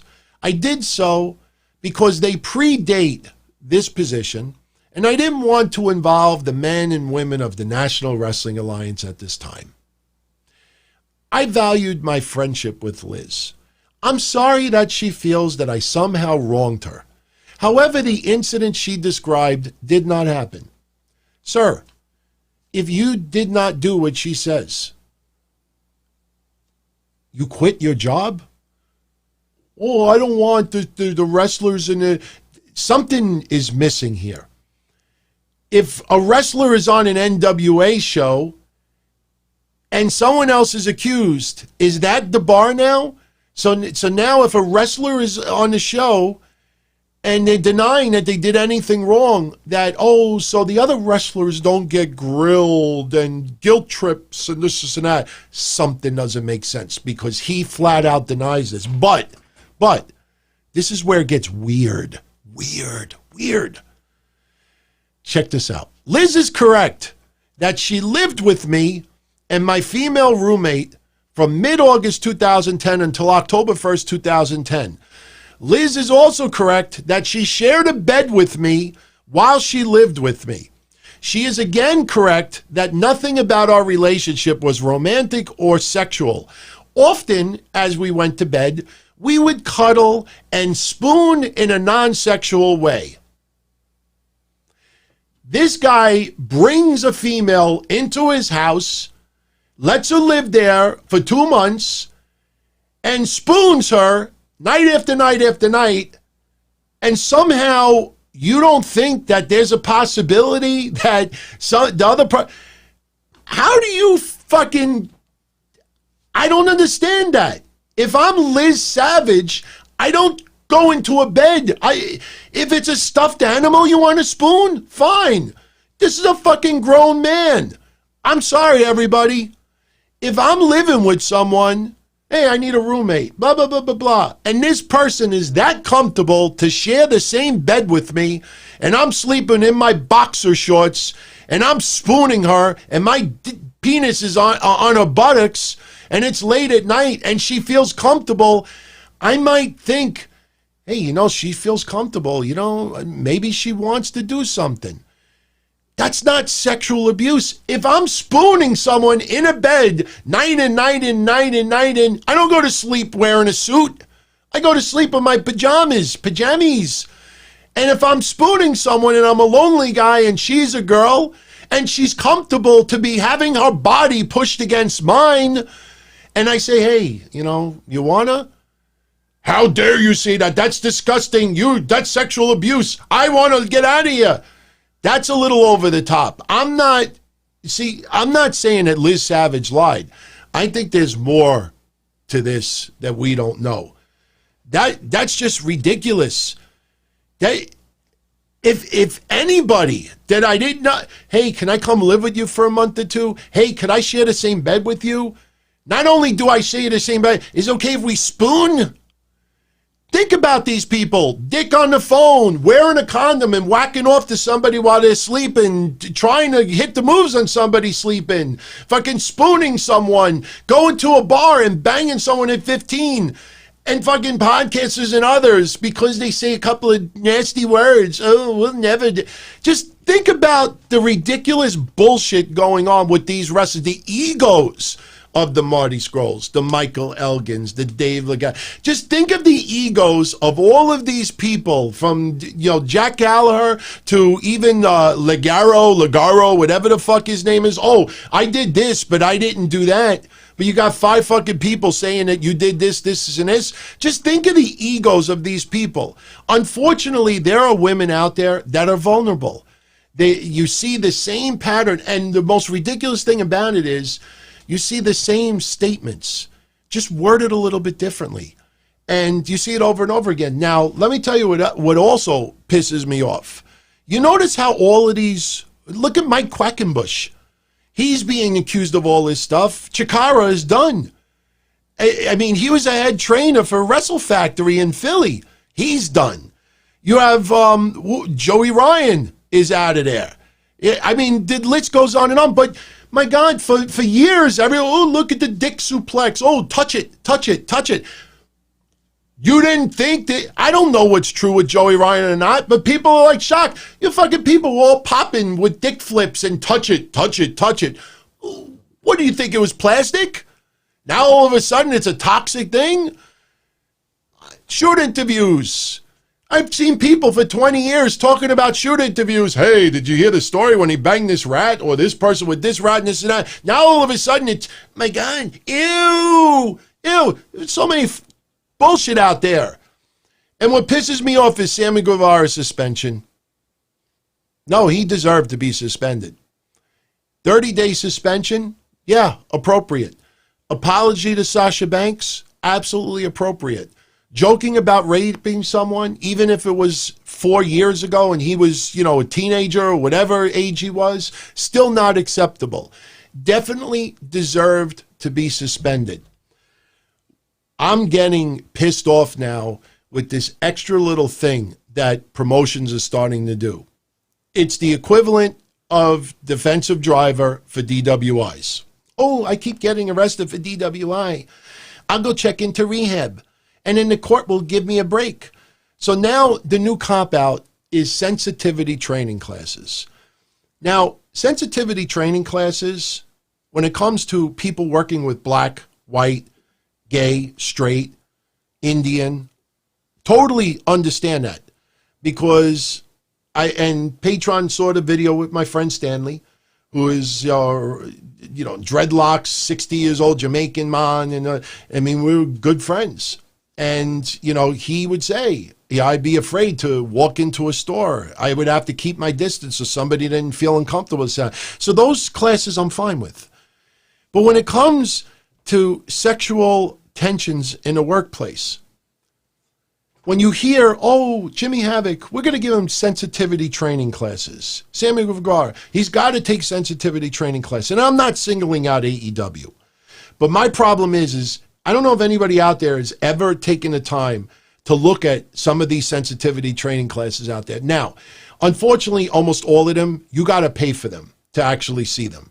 So let me see if I could pull one up over here, because I actually pulled one, and this is a real low budget one, but the topics are the same. The discussions are the same. These sensitivity training classes for sexual abuse, it's common sense. You don't talk sexual to someone you're working with. You don't tell them, blow me if you want a job. You need a class to tell you this. And the worst part about it is with COVID, all these classes are online and they're not live. You could sign up for a sensitivity training class right now, put on your headphones, and turn on the TV and not even watch the class. And every few minutes, a little box would pop up on your screen. Press OK to continue. That's their way of thinking that you're present watching the video. OSHA, and I brought this up on Patreon, OSHA is an 80-hour safety class you got to do when you're in the contracting world. My father is working on his house. Last year, he had to do OSHA. My father can't even read all that well. He never graduated high school, never went to high school. My father still has difficulty reading.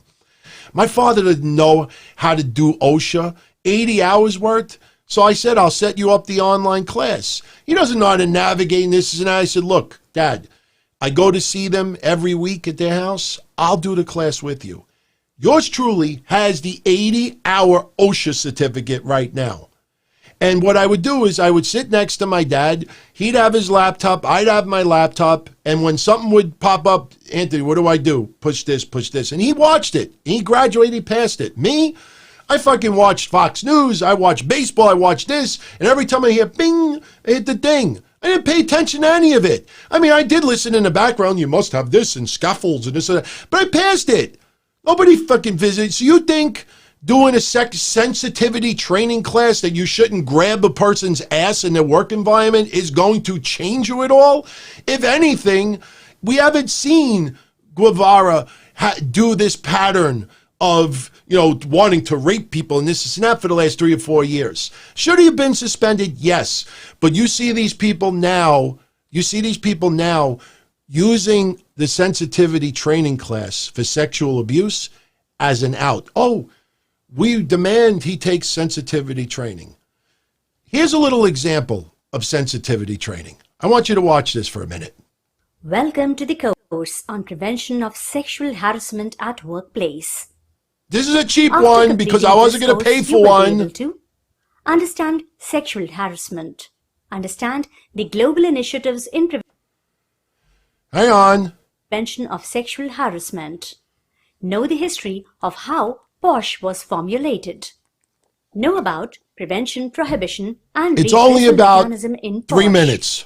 Understand how to work towards safe and secure workplaces. Welcome to the module on sexual harassment. After completing this module, you will be able to identify gender issues that are understand sexual harassment, categorize sexual harassment, infer the causes and impact of sexual harassment. I want you to picture how this is going to help Sammy Guevara, Jimmy Havoc. Let us Watch begin this. this module with a small scenario to understand how well you know about sexual harassment and identify which actions and behaviors qualify as sexual harassment and which do not. Employee 1 works for an international call center and draws a handsome salary. He is attracted towards one of his co-workers, Employee 2, and offers to take her for a dinner. Did you know? Asking someone for a date or dinner is not an act of sexual harassment. She is not interested in him. Therefore, she confronts him and strictly says she is not interested in his proposition. This does not deter Employee 1 and he starts using chat, SMS and emails to send Employee 2 It's almost done. Content that has a sexual overtone. Did you know? Despite a clear indication from the other person, continuing the behavior and sending inappropriate messages qualifies as an act of sexual harassment. We will also look at the categories of sexual harassment in detail. Here's a good one. Here's good. Let us understand sexual harassment with the help of an example. It's not Miss funny, N but and Mr. Q work for ABC Limited. They are chatting via WhatsApp. Gradually, conversation shifts to sharing inappropriate messages. Miss N did not mention anything explicitly about not being comfortable with such kind of messages. Such conversations continued for about a month. Miss N's partner got information about this and questioned her. She blamed Mr. Q for making her feel uncomfortable. Miss N's partner started making death threats to Mr. Q. Simultaneously, Miss N raised a posh complaint against Mr. Q. In this scenario, the female employee blamed the male employee even though they both were having an inappropriate conversation that was consensual. This is an example highlighting gender inequality as well as sexual harassment. Sexual harassment relates to the behavior of men towards women in the workplace, but also envelopes harassment of women by another or harassment of men by women. Let us now understand with the help of examples common occurrences of harassing conduct or behavior. I think that's enough. Harassing conduct can be classified as physical. This includes attempt of rape or sexual assault, unwanted deliberate touching, leaning over, cornering, pinching. Touching an employee's clothing, hair or body. Hugging, kissing, patting or stroking. Or spooning. Verbal, which includes making unwanted sexual remarks or jokes. Raising sexual topics during work discussions. Whistling. And non-verbal, which includes pressurizing the other person for sexual favors. Making unwanted sexual gestures. Sending unwanted mails, phone calls or SMS. All right, that's enough. That's enough. That's enough. Let's get out of it. Let's go back. All right. Now, look, you see how, I don't want to say it's stupid, but do you see how common sense that is? You see, those two people in the workplace were exchanging sexual conversations. The girl's real boyfriend or husband found out about it, and the guy started confronting her. Who do you texting this? So she turns around and she says, oh, I didn't want these. So that's not, you see where it's going? I will never, ever prejudge or classify every person as a victim or every person as an abuser. But you know damn well that there are people who like to hang around wrestlers, hang around musicians, hang around sports people, and look at Bull Durham and others. That happens in every form of entertainment. Now, when you have a casting couch like Harvey Weinstein, and you have to do these sexual favors to get positions, that's sexual harassment. But if two people go to a bar, have drinks, and they are of age, and one says to the other, look, I'll see if I can get you a job, this, and that's it. Oh my God, I love you, thank you, thank you, thank you. And then one thing leads to another, and then you both, have relations, and that wasn't part of the original. And then you find out that this person just, said that shit to me, and that's just like people who go and say, hey, I got this condo, I'm a millionaire, or I got this, I got that, or, maybe I could hook you up with this. Oh, I could buy you this, and then you go with the person, and the person finds out that you're a liar, you're a fraud. You see people online. That's not illegal. So unfortunately, the women out there and some men, TJP put up a very touching story. People that are legitimately getting abused and mistreated. You have other people out there who have these vendettas against people for being assholes, for being creeps, for being womanizers, but that doesn't make them, sexual abusers. You understand what I'm saying? So point I'm bringing up with this is these sensitivity training classes when it comes to the sexual stuff is just ridiculous. It's ridiculous. It's how you feel in here and how you feel in here. And if you, as an adult, can't understand, how to behave to someone, there's problems, man. There's problems, seriously. Joe Coffey, suspended from NXT, and you heard about him sending unwanted images.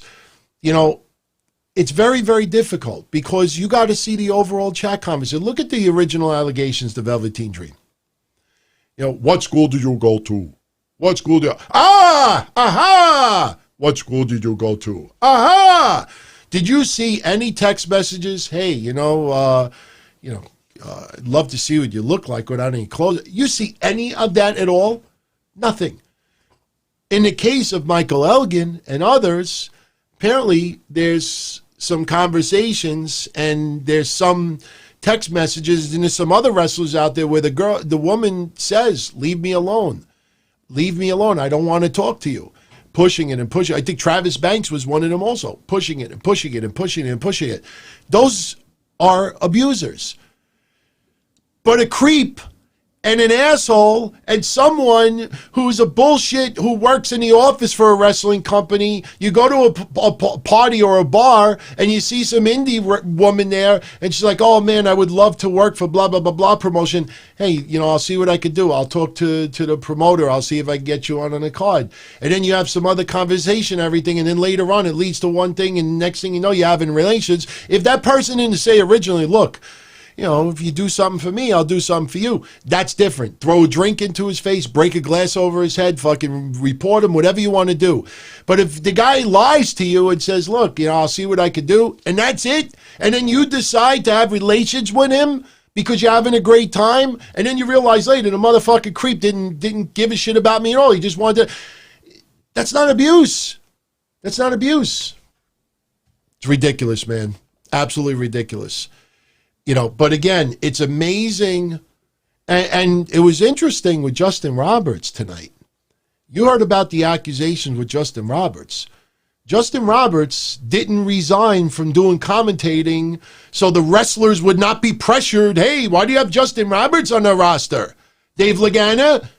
Oh, I stepped down, even though none of this is true. I'm stepping down as the vice president of promotion and pretty much just fucking him in the ass and putting him in a really bad situation because I don't want the wrestlers to be pressured. Why are you working for a vice president who is accused of spooning a woman for a month and then thinking, hey, maybe she wants to do a little bit more?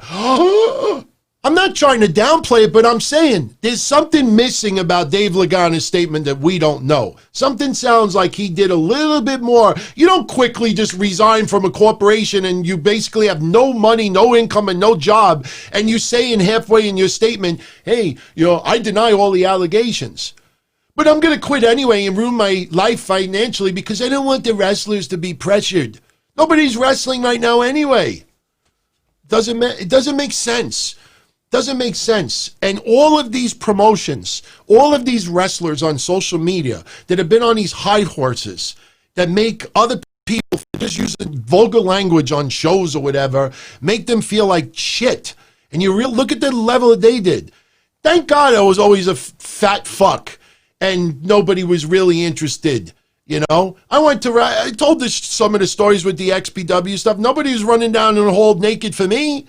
Nobody wanted it. But for the wrestlers, they did.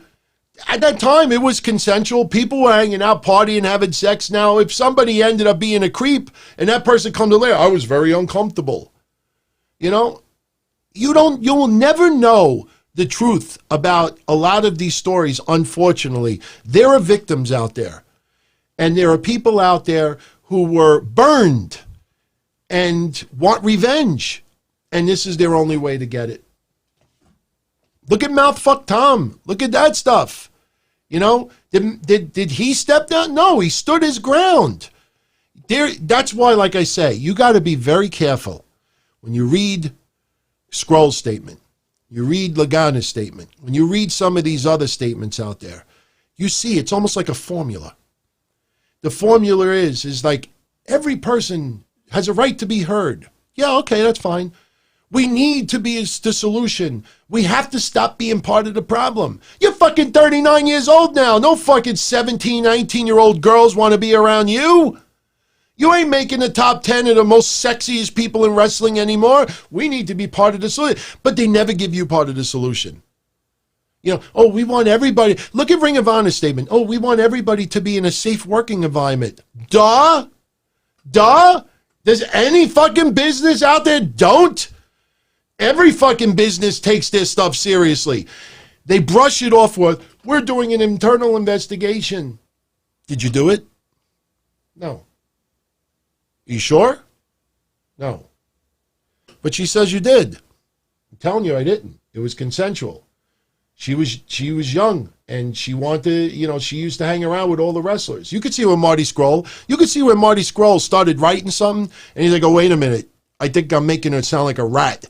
And he says, oh, she was around other wrestlers and made it feel uncomfortable. Well, guess what? Maybe 10 years ago, it didn't feel uncomfortable. But maybe 10 years later, when it fucked up her head, you can't, just because somebody wants to sleep with you and you see that person at the bar every single week, hanging out with all the other people like the Bull Durham stuff, You can't just immediately say, hey, man, I feel like getting myself some today. Hey, let me see, you know. And it's consensual on both sides. But meanwhile, you're fucking this person's head up. And 5-10 years later, and that person's head is all fucked up because they were used and treated like pieces of meat, you know. I want to be part of the problem. I don't want to be part of the problem. I want to be part of the solution. What's the solution? Don't hit on someone. Don't go to a bar. When someone fucking, you know, says, hey, you want to go to a room? Ah! What do you mean solution? It's called just having respect for people. You know, you have respect for people, whether they're black, white, straight, gay, you know, married, single, old, young, Asian, you know, Italian. Just show everybody respect. Why? Because they're naked? You don't know. I don't know. I know how to show everybody respect. Treat everybody like I want to be treated myself. And the minute they go like this, I didn't know what to do. I don't know what to do. Did you see? I don't want to out this person. I want you to go on social media later. Just type in small package in parentheses. Small package. Because it was tweeted today. Somebody brought it to my attention. It was a wrestler, male wrestler, who made a joke to a female wrestler tonight. And it was innocent. And basically, the person said, I can't wait to get you in a small package. Oh, wait. LOL. To try to insinuate like, oh, I can't even like say that as a promo because it might be, you know, it has a double meaning to it. Just the reason why I say do it in quotes is because then it'll limit how many tweets you see today where people use the phrase small package, you know? So look that up and look at the wrestler. Today did it as a joke to a female wrestler that he's friends with, but that's exactly what we just watched on the video. Sexually suggestive, double meaning. You know, it happens. I'm not justifying it. Yeah, I know. I heard about Terry Reynolds saying that Brock Lesnar one day, you know, showed her his small package. You know, there's a lot of perverted. You know what I have in my possession? I have the original Plane Ride from Hell lawsuit, where Ric Flair exposed himself on the plane to the stewardesses. Don't ask me why. I went into my old hard drive, pulling stuff to show everybody for the show and for Friday. Because like I said, I have, you know, the WWE lawsuit, the cease and desist, the legal letters they sent me. But I found the 8-page court letter, the docket, the 8-page court documents on when the Flight from Hell, Ric Flair was just with the rope and stuff like this. I don't even know I got it. I'm sure it's probably available online for everyone, but I'm looking at it and I'm like, holy shit, you know? So anyway, so we got to start wrapping this up. I think we ran the gamut with a lot of things to talk about. What can we talk about? Oh, you know, since I mentioned Impact Wrestling, you know, they got Slammiversary coming up. Yes, the rumors are Gallows and Anderson going to work out a deal with Impact. They could also work New Japan.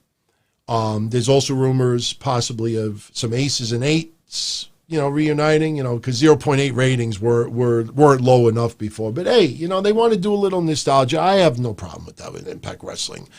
Look, I look at it like this. Deonna Purrazzo, big time grab for Impact Wrestling. But when you look at Impact's results last week, Trey Miguel versus Madman Fulton, Kiera Hogan versus Havoc, which is not that bad. Chris Bay versus Suicide, which is, you know, Suicide. You're still doing that? I mean, I'm not snowflakeish like, oh, why are you using the term suicide in 2020 after what happened with it? You know, but it's just a horrible gimmick. Why the fuck are they still using suicide? TJP and Falaba versus Reno Scum and Moose versus Crazy Steve. That's a far cry of what the fucking roster was a couple of years ago. So I hope they bring in Gallows and Anderson. I hope they bring in Mike and Maria Kanellis. I hope they bring in Eric Young, EC3. EC3, they should fucking put him right at the top, beat Moose, give him the fucking title, and let him fucking go run roughshod with his character. I like Falaba as well, but that roster, you know, it's not that strong, even though they have a very strong women's division. The women's division is really building nice, but, they have to start getting shows under their belt again, and they have to start soon, obviously. You don't want to rush it because of what's going on with COVID, but some wrestling promotions have had events since. There's ways of doing it.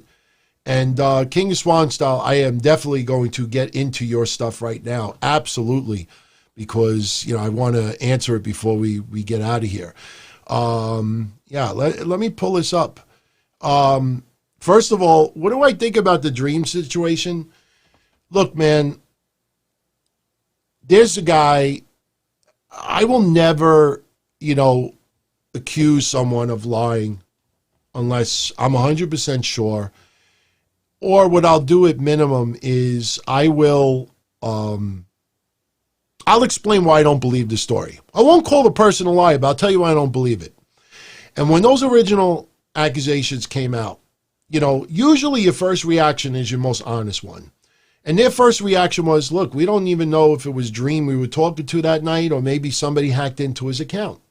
So a couple of hours later, he said that it wasn't him. And immediately their original question was, maybe it wasn't him, immediately turned to, it has to be him. It was you. But, yup. We called the authorities. Yup. Cops. Yup. And it was a lie. It was a lie. You realized immediately that, once they were told that it wasn't him, they refused to accept that.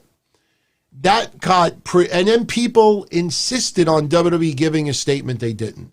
They insisted on WWE firing this guy, and they didn't. And you saw how quickly that fizzled because people started putting two and two together and said, this doesn't add up. And then one of the guys is in a chat room, how to ruin ends or whatever. It was just it fizzled out. Now speaking out, suddenly someone, and I'm not saying this to be an asshole, but I think people understand my point with this. I can understand someone who was abused a year ago, 5 years ago, 10 years ago, 20 years ago, and is absolutely petrified to come forward with it. Velveteen Dream was accused 2 months ago. Somehow, because somebody writes hashtag speaking out, you were not comfortable 2 months ago when the nude picture was exposed. But 2 months later, suddenly, I've gained the strength to tell everybody that, he told me I'd go to the movies with him. It doesn't pass the smell test for me. Because again, you see the accusations for a lot of these other people out there. They have actual proof. They have text messages. They have the person harassing. You saw that N. Henry guy in Fox News today, that he got let go. Last week, somebody accused him of sexual harassment many years ago. So they opened up an investigation. Within a week, they saw the original text message conversations. They fired him immediately. When you have Ring of Honor make a statement and 2-3 weeks go by and there's no resolution to the investigation, there is no investigation. Because if somebody accuses one of your wrestlers of sending text messages, it takes literally 45 fucking seconds to send that person, hey, could you send me a screenshot of what you said this person did? What do you think? Ring of Honor is getting court orders for cell phones and they don't have passwords and like the FBI have to get forensics? If somebody's accusing someone in the office for Ring of Honor and says, this guy sent me dick pics, all I have to say is, could you show me what he sent you? Takes 5 minutes. You see screenshots. You see the actual video. See, thank God me, never find anything on me because I've never, ever done anything like that. But I know common sense. If my girl says to me, this guy just sent me all these creepy text messages, it ain't going to take me 3 weeks to conduct an investigation. Give me the fucking phone. And that's it. 5 minutes later, I know the answer. So when you see these statements, sensitivity training, sexual abuse is not tolerated. Where the fuck is it tolerated?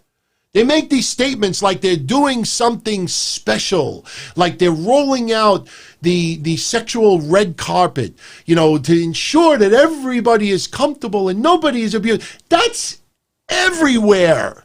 When people make all these, all these fringe benefits, like we are doing this and we're doing this and we're doing this and we're doing this, we're doing this, because everybody, that's when you know they're doing nothing. Because a work environment, that's what everybody is supposed to be. Rape is a fucking crime.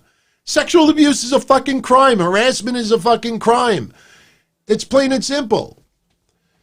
Telling you, no, I won't use the goof word. Even though the intro tonight was goofy, I know it went past midnight. I'm a little pissed off. We're hitting the 2-hour mark, which means it's going to take an extra 45 minutes for YouTube to process, but we'll leave in a few minutes. Everybody's, enjoying the show still. If you hit the like button, I'm not trying. Is that harassment if I say if you hit the like button, I'll stick around a little bit more?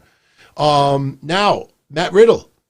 The Matt Riddle allegation pissed off King of Swan style. He's glad the woman was exposed and helped expose her. Look, man, that's why, like I say, I am not in any way trying to be a jerk towards Dave Lagana or Marty Scurll or Michael Elgin or, Jake Chris. I think Jake Chris one of them? I'm not trying to be a jerk towards any of them. I'm just telling you, in my opinion, what it looks like from the outside in. I'm not friends with any of them, so they don't influence me. I'm not big fans of them, so that doesn't influence me. I don't dislike them, up until now, so that doesn't influence me either. I look at it like a regular human being. All right, but I'll say this. When you have people, and this is probably the most important thing I could say today, and no one else is going to say this. If you did not do anything wrong, you just go out and say, I didn't do it, this person said. When you have to, surround that with, every victim must be heard, we must take this seriously, we must be part of the solution, not the problem, we should do this. When you have to surround it with nice statements that make people feel good. Maybe he did grow up. Yeah, we all should be part of the solution. When you have to take your original denial, I did nothing wrong, and add all of these socially nice sounding statements or surrounding it, it's just like the fucking statues. It's just like this, let's knock down all these statues because we hate anti-Semitism and this, that. And then they're just defacing statues. They don't even know who the people are that they're just defacing. If you're against something, that's it. You're against it. If you deny something, you deny it. You don't have to add all these socially acceptable statements to make yourself sound, I'm serious. I don't want to see anybody abused. Just fucking say it. I didn't do it. I didn't do it. Should I have spooned anybody that I wasn't having relation to it? No. Did I think that maybe because we were touching bodies late at night, that maybe, we could do something? Just go out and say that. But to turn around and use, I didn't do it, and add all these other things around it, just that's the formula. That's the pattern. You see today, you see social media today having a field day with Maria Kanellis, because Maria Kanellis is accusing WWE of mistreatment and this and that. And a lot of people feel that Mike and Maria Kanellis made a lot of money off of WWE without doing much work. Man, I'd love that job, to be honest with you. It's amazing. Maria Kanellis is getting eaten alive today. And I feel bad for her. I really do. It's amazing of how much people despise Maria Kanellis for getting so much money for doing nothing. But meanwhile, the evil Vince McMahon is the one signing the check. In one side of their mouth, they're ripping Vince McMahon for making $177 million more during the COVID era. And here's someone who took from Vince McMahon, and that person's evil too. It doesn't make sense to me. But here's my point. Some people out there are like this today. I told off Maria Kanellis. I put her in her place. I made her feel like shit for taking all that money from the evil Vince McMahon. People feel good. People feel good. And, you got to stay away from it. Have to stay away from it. The Matt Riddle stuff, 2 weeks ago, when you had all these websites saying, and look, I'm not saying goofy, I'm not bringing it on, I'm making a point. When you had all these websites saying, WWE pulls Matt Riddle from SmackDown, pulls him from here, pulls him from here, pulls him from here. That was this talking. That was this talking. People have to think with this sometimes and not just with this.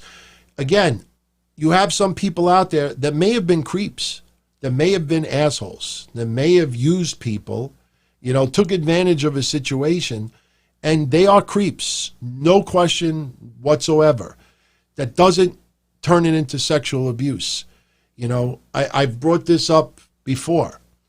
When I used to go to clubs in the late 80s, early 90s, I'm sure people do this now. You go to a bar, you go to a club, you go with your friends, and what are you doing to go there? You want to hang out with your friends, have a couple of drinks, and maybe you pick up someone and maybe you have some relations. Maybe you want some more. I don't know.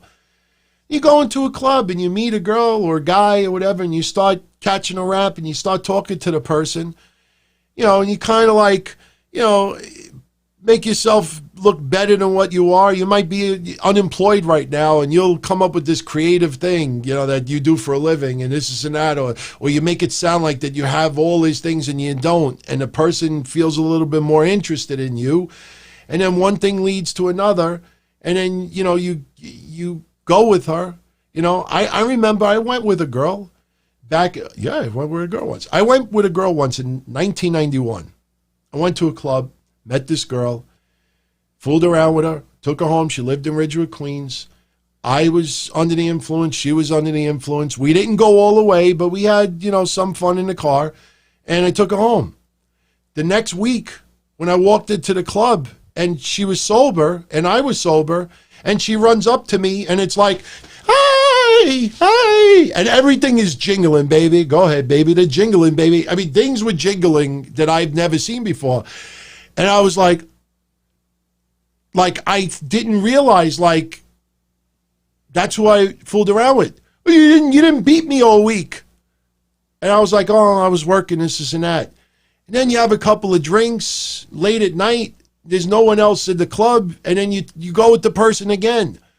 And then you're like, I'll definitely call you tomorrow, honey. I'll definitely call you tomorrow. And you don't call. And then you go to the club the next week, and then she sees that you're talking to someone else, and that person's like, man, what a fucking creep. What an asshole.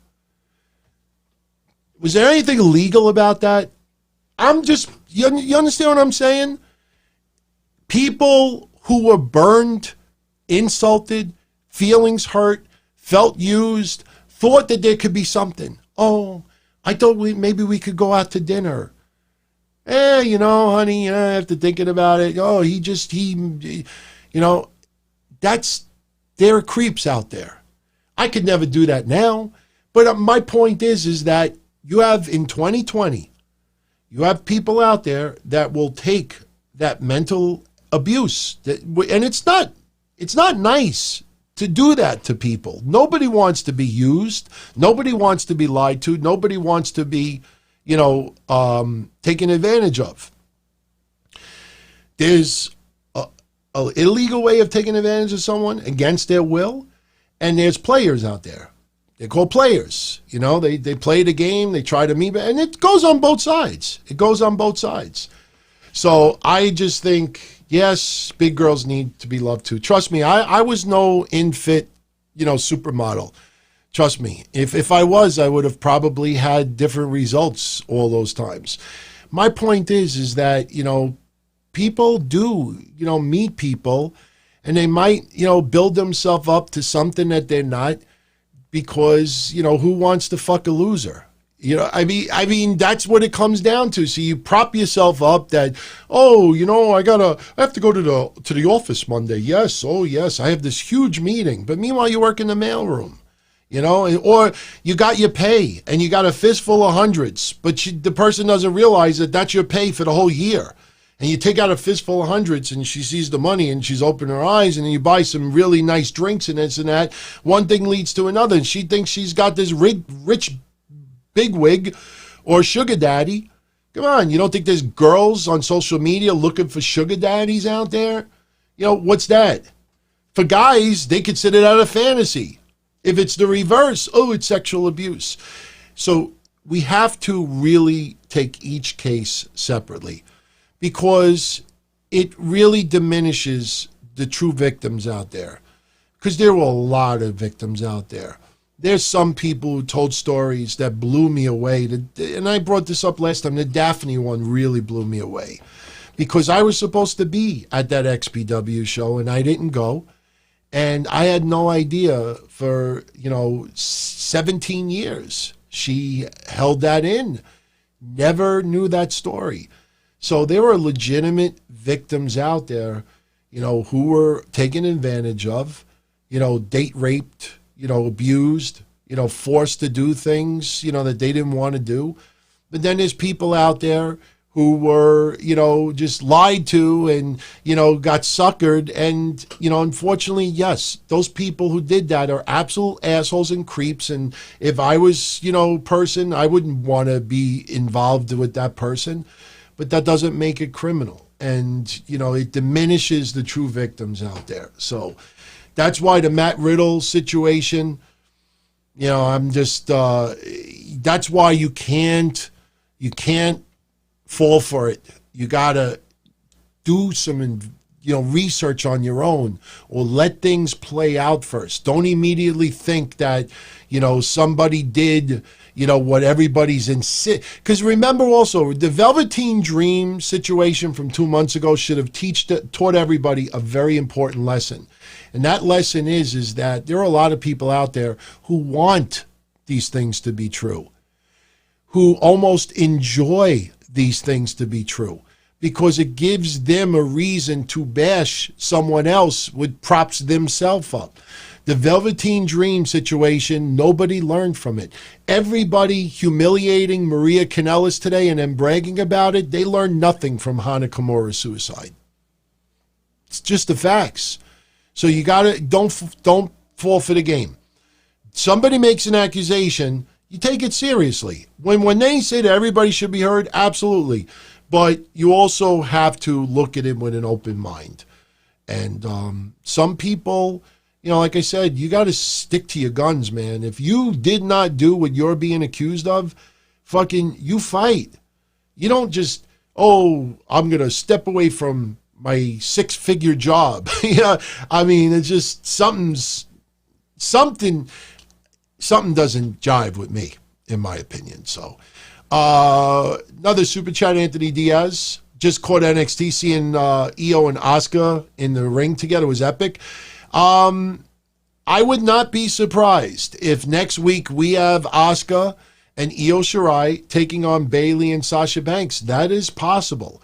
Think about this. I know a lot of you out there, are not happy with Raw or SmackDown right now, but there are other women that need to be used on those shows. So maybe with Sasha Banks and Bayley, you do promos and this and that. But instead of having them wrestle on Raw or wrestle on SmackDown, because there's already, Sasha has a title defense at the Extreme Rules, and so does Bayley, that you use them maybe a little bit more for NXT. Again, tonight, I think, was the official beginning of the ratings war between NXT and AEW.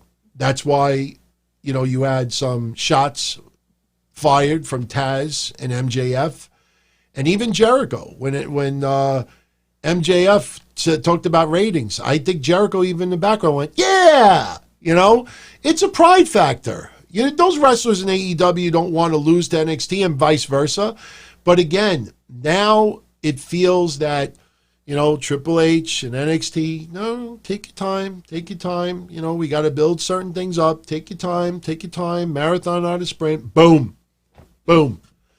They are milking things an extra week here and there, but you could see that they're starting to go balls out. And especially with COVID right now, they could pull one person somebody from NXT should be showing up on Raw. Somebody from NXT should be showing up on SmackDown. I mean, I don't know why Dijakovic, maybe there's something else going on. Maybe he's just afraid or concerned about the COVID right now and doesn't want to wrestle. I'm not going to speculate who got sick, and I've said this for 5 months now. Unless somebody goes public and says that they were tested positive, or if WWE made a statement, which they wouldn't, I don't think anybody should speculate because people have gotten it wrong repeatedly. But Taz talking about the testing today, I really enjoyed that comment because he's right. He's absolutely right. AEW has done it right with the testing for pretty much since day one. And, WWE just played Russian roulette with their testing. Ridiculous. So anyway, just a couple of things from tonight. Just bring up a couple of things. MJF and Wardlow, they lose to Jurassic Express. Decent match. Wardlow, my God, doing a standing Huracan Rana was impressive.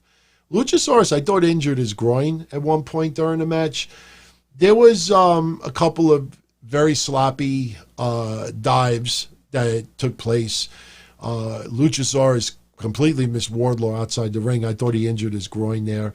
Jungle Boy actually was really on point. They teased a little bit of dissension with MJF and Wardlow. If I remember correctly, I think MJF even said to Wardlow, like, can't you do anything right? So something is up there. It feels a little bit forced, to see MJF all of a sudden getting that upset at Wardlow. It just feels a little bit forced, in my opinion. I don't know where it goes from here. By the way, I loved Chris Jericho's jacket. And by the way, I wrote this on Twitter earlier, and I need to say it here now.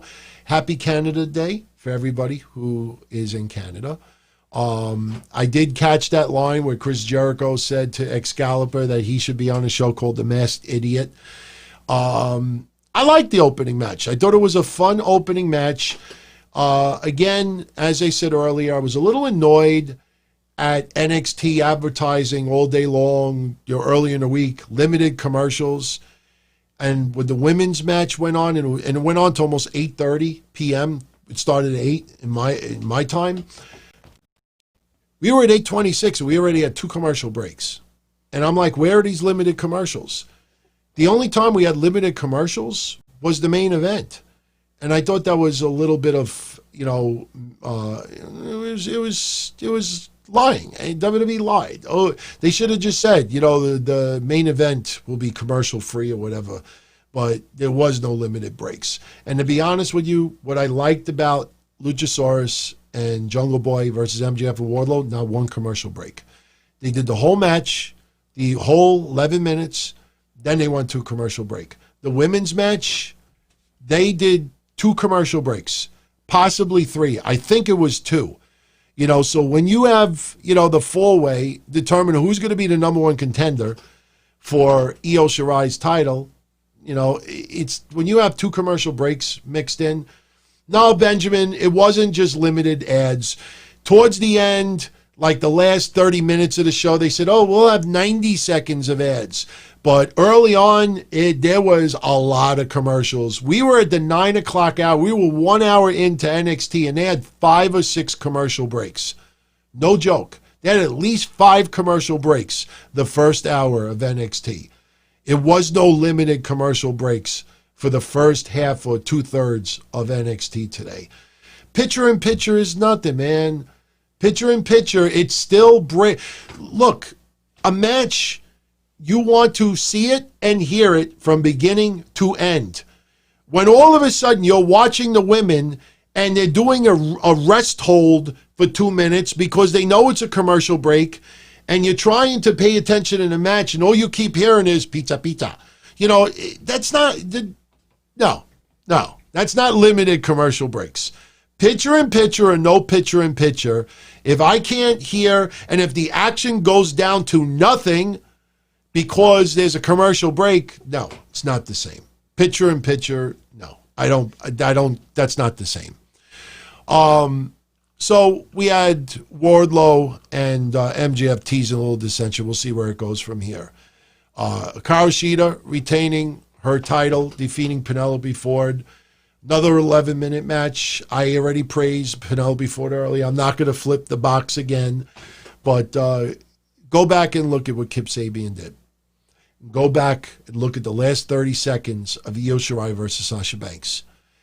If you could somehow pull up the Kip Sabian thing, pause it, pull up the last 30 seconds of Shirai Banks, pause it, then I want you to watch it right after each other. Watch the Kip Sabian thing with the Singapore Cane, and then immediately after that, watch what Io Shirai and Sasha Banks did in that ring to tell a story that the referee did not realize Sasha Banks had the green face until after the match was over. That is the difference between two absolute professionals and someone who is talented but still deserves to be on AEW Dark for the next month or two. Why, just because he French kisses Penelope Ford and it pisses off guys on social media and girls on social media, that's why he should be in the spot? There is no excuse for that garbage today. Small spot like that, center ring, hard camera, not acceptable. Nope, not acceptable. You should want to demand top quality. At this point in the game, something like that should not happen to anyone. Not even Aubrey Everett, not even a fan hit the ring. At this point of the game, you can't figure out a way to get the Singapore Cane in Shida's hands without just doing this. Seriously, man, you have no idea. That guy should be taken off TV for a month or two. Seriously. Or do not put that guy in the fucking spotlight. That was garbage. Garbage. But Penelope Ford, got to give her credit. Definitely had the match of her career. I don't think that's out of line. Cody, retaining the title with Jake Hager. Look, the finish was interesting. Jake Hager had a submission move, and Cody was technically out, but he, pinned Jake Hager, so they actually counted the pin. I didn't like this match at all. The match the opening told a little story. It was slow, methodical. Problem is, and I completely forgot about this, the TNT title has a time limit. So you can't afford to be feeling each other out for 5 minutes. Throw in a commercial break as well. You put Arn Anderson, you put hands on Arn Anderson outside the ring, and then Hager suplexes Cody, and then it goes to a commercial break. And then after that, 2/3 of the match is already over. Yeah, it felt like a WWE type of match. Jake Hager, man, this is a problem also. And I've brought this up before. What was the match that they did about 4 to 6 weeks ago where they had like 12 people give their predictions? Was it Lance Archer? No, I don't think it was Lance Archer and Cody. There was another match that they had people giving predictions of what the match was. And I was saying to myself, do people realize like this match doesn't warrant, like celebrities and I don't think it was the UFC ones. I do remember the Archer Cody one, but there was another one they did. Was it? Yes, thank you, Kevon Lewis. Hager versus Moxley. They had MMA guys, celebrities, wrestlers, like every commercial break. This person giving his analysis on why he thinks Hager's going to win and Moxley. And I was like, like, why are you hyping this up like this is a pay-per-view WrestleMania fucking Double or Nothing main event match? It was fucking Hager and Moxley. Nothing against them, but they're treating it like it's Rock versus Cena or something like that. 12 people telling me, this is why Hager should win. This is why I'm convinced Mox will win. Hager, Mox, Hager. And the fucking match did not deliver all that much. They can't, if it's going to be a marathon for them, not a sprint, get off the same night that you're going against NXT. Go on Tuesday, go on Thursday, so all those NXT fans who choose to watch NXT instead of you will now watch you alone Tuesday or Thursdays. Because now they're taking shots at WWE. WWE is going to be like, oh yeah, no problem. I don't want Jolly Green Giant to show up in NXT. You fucking poked the bear when they got 70 people, 60 people that they could just bring him whenever they want to NXT and keep him there for a month if they're willing to do it. What are they going to do? I mean, like I said, you got fucking best friend. I'm dying to see what the quarter hour is for AEW for tonight. Best friends versus Paige and Omega. It was a decent match. Not saying it was a bad match, but best friends, they're hugging in the ring. Oh, they're giving the fans what they want. No, you're not. We don't give a fuck that they're hugging in the ring. Orange Cassidy having the lowest quarter in the history of AEW with the pull apart with Jericho should tell you something. Orange Cassidy is a great fucking character for the live fans. I've said that since day one. Orange Cassidy could go. But his whole character, putting the hands in the pocket, doing this and that, that's for live fans to get into. That energy, that carries over. And he this focus on him. Of course, Jericho's trying to bring him up to another level. I get it. I'm not knocking it. But, it makes me believe that Cassidy and Jericho are going to close out AEW next week. That's going to go up against Adam Cole and Keith Lee, and Cross probably laying them both out. Remember, that's the story. What kind of numbers do you think that's going to draw? So, Private Party over Santana and Ortiz. They fought before, like I said, the tribute match to Matt Travis was really nice. Once again, and I know I said it earlier, I want to see multiple people who review AEW on a weekly basis. I want them to write a Private Party match review without having to put the sentence, there was some misspots, it was sloppy at times, or there was miscues, or there was some hiccups, or quirks, whatever is, nice words they want to use. It happens every match. They are young. They are going to get better. But, there's something with that.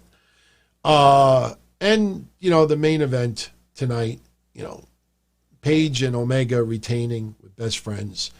They showed FTR sitting, watching the match. After the match was over, they bring beers in the ring. Hangman Page accepts his. Omega dumps his out. And the fucking Young Bucks, he dumped it out. They might fight. Let's go be the policeman and break it up, because all management, it's focused around management. I'm telling you, I'm a huge supporter of AEW, but those guys need to pull down the glasses, the rose-colored glasses, and all the loving that they're getting from the diehard AEW fans out there. They need to take a step back and look at the perception that's coming across on TV. Look at the perception. So, I don't know. I don't know where it goes from here, but I truthfully believe NXT is going to beat AEW in the ratings handedly this week. But I will also say this. NXT's Great American Bash, to me, was a lot more disappointing than I expected it to be. It was disappointing tonight. The four women match to open it up that went almost a half an hour. It was a fun match, but it went 30 minutes with 2 commercial breaks, and it fell flat, in my opinion. You had the eliminations. Tegan Nox eliminated. Tegan Nox. Wait, how did it go? Mia Yim hit. I'm trying to think. Mia Yim. No. I think it was Mia Yim. Yeah, I have it right here. Mia Yim hit Candice LeRae with a single-legged code breaker. And Mia Yim. Because what happened was the person who got the pin lost the next fall. That's what I noticed right off the bat. Yim beat LeRae, and then Yim was eliminated. Then it came down to, she was eliminated by Dakota Kai, and then Dakota Kai lost to Tegan Nox. So the person who got the pin got pinned. Person who got the pin, got pinned. That's how they did it. And that happens a lot with WWE matches. So Tegan Nox now is the number one contender for Io Shirai's title. And I'm not going to lie. I'm not like enamored to see Tegan Nox versus Io Shirai. When Tegan Nox, when she gets the win and she's got this look on her face like she just hit the lotto, you know, I don't know. I don't know. It's going to be an interesting match. Hopefully there's no fuckery and Io Shirai doesn't lose that belt beforehand. But it was a fun match.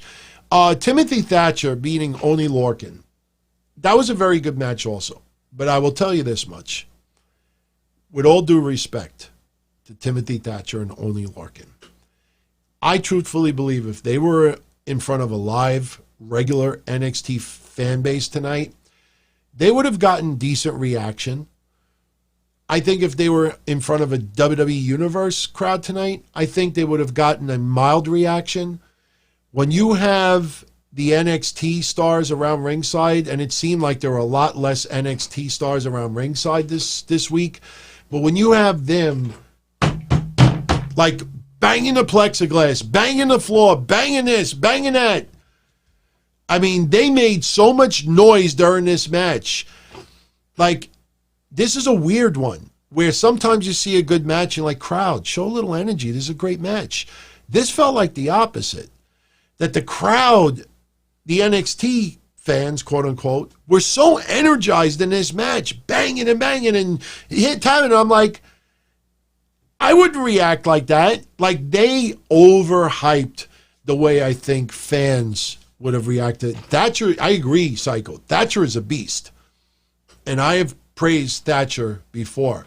Pissed me off when he first signed with WWE with Cross. And I did that video segment breaking down their careers and giving a little preview and a little bio on Timothy Thatcher. To this day, lowest viewed YouTube segment that I have done on my YouTube channel. True. I brought that up before. I was like, wow, nobody gives a shit about Timothy Thatcher. Cross, I wasn't putting in the same thing because everybody knew him from Impact Wrestling. But speaking of Cross, we had the video package air next. And, you know, this is once again, a lot of what you're seeing in these vignettes with Cross and Scarlett, a lot of this Cross is giving input to.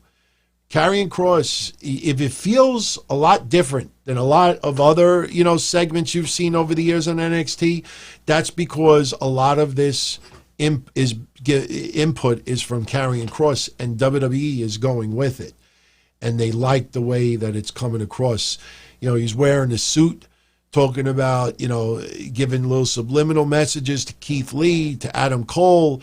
You had Scarlett pull out the tarot card, the card of judgment, which is the 20th card. Excellent segment. And I still believe the prediction I made, I thought I had a moth in, you ever have like those, what do those things come across? Like when you see like things on your eyes and it's, you know, cause just from like cataracts or whatever. I don't have cataracts, but sometimes you see like little black lines going across. I was one in the back of my corner and I thought I was seeing a moth in my light. And it's just my eyes because I'm getting a little tired. I've been up since 5:30 this morning. You know, plus I got very little sleep on Monday night, which sucked.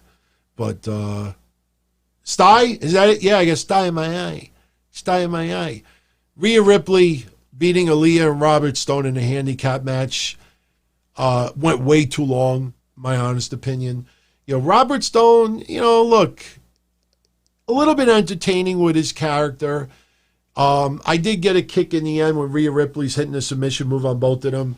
And you have Aaliyah that's basically trying to stop Robert Stone from tapping out, and he taps out anyway. I don't know what they're going to do with Robert Stone next. But, hey, you know, they're using him better now than I think a month or two ago. When he was just sitting at the pool and, you know, with, I don't know. It's, you know, right? You know what? I'm not a fan of the Robert Stone character. I'm not a fan. I got a kick out of his boxing outfit tonight.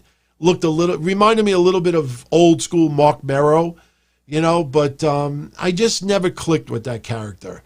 It's almost like the librarian. What the fuck's that guy's name in AEW? What the hell's his name? The anorexic, ravishing Rick Rude. Thank God I'm forgetting his name right now. Those two I put in the same category. Someone's going to remind me of his name and piss me off right now. He was sitting in the crowd today. He was sitting like pretending he was a librarian. He's doing this. I'm like, you don't look like a librarian. Librarians don't wear Peter Avalon. Librarians don't wear ravishing Rick Rude, like robes. I mean, no, I don't get that.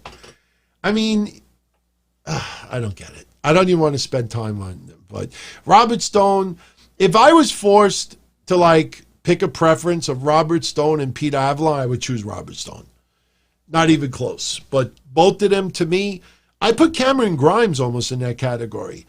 They see Cameron Grimes, man, he's not bad, but like I said, it's like if Jimmy Jam Garvin, had sex with Sean Waltman and they gave birth to like a fat baby, that's what Cameron Grimes looks like. Cameron Grimes looks like a heavy Sean Waltman and Jimmy Jam Garvin. That's what it looks like. I didn't see Brian Pillman Jr. sitting next to Sonny Kiss. I saw the girls in the bikinis. Hey, why not have Brian Pillman Jr. challenge Cody for the TV title 1 week?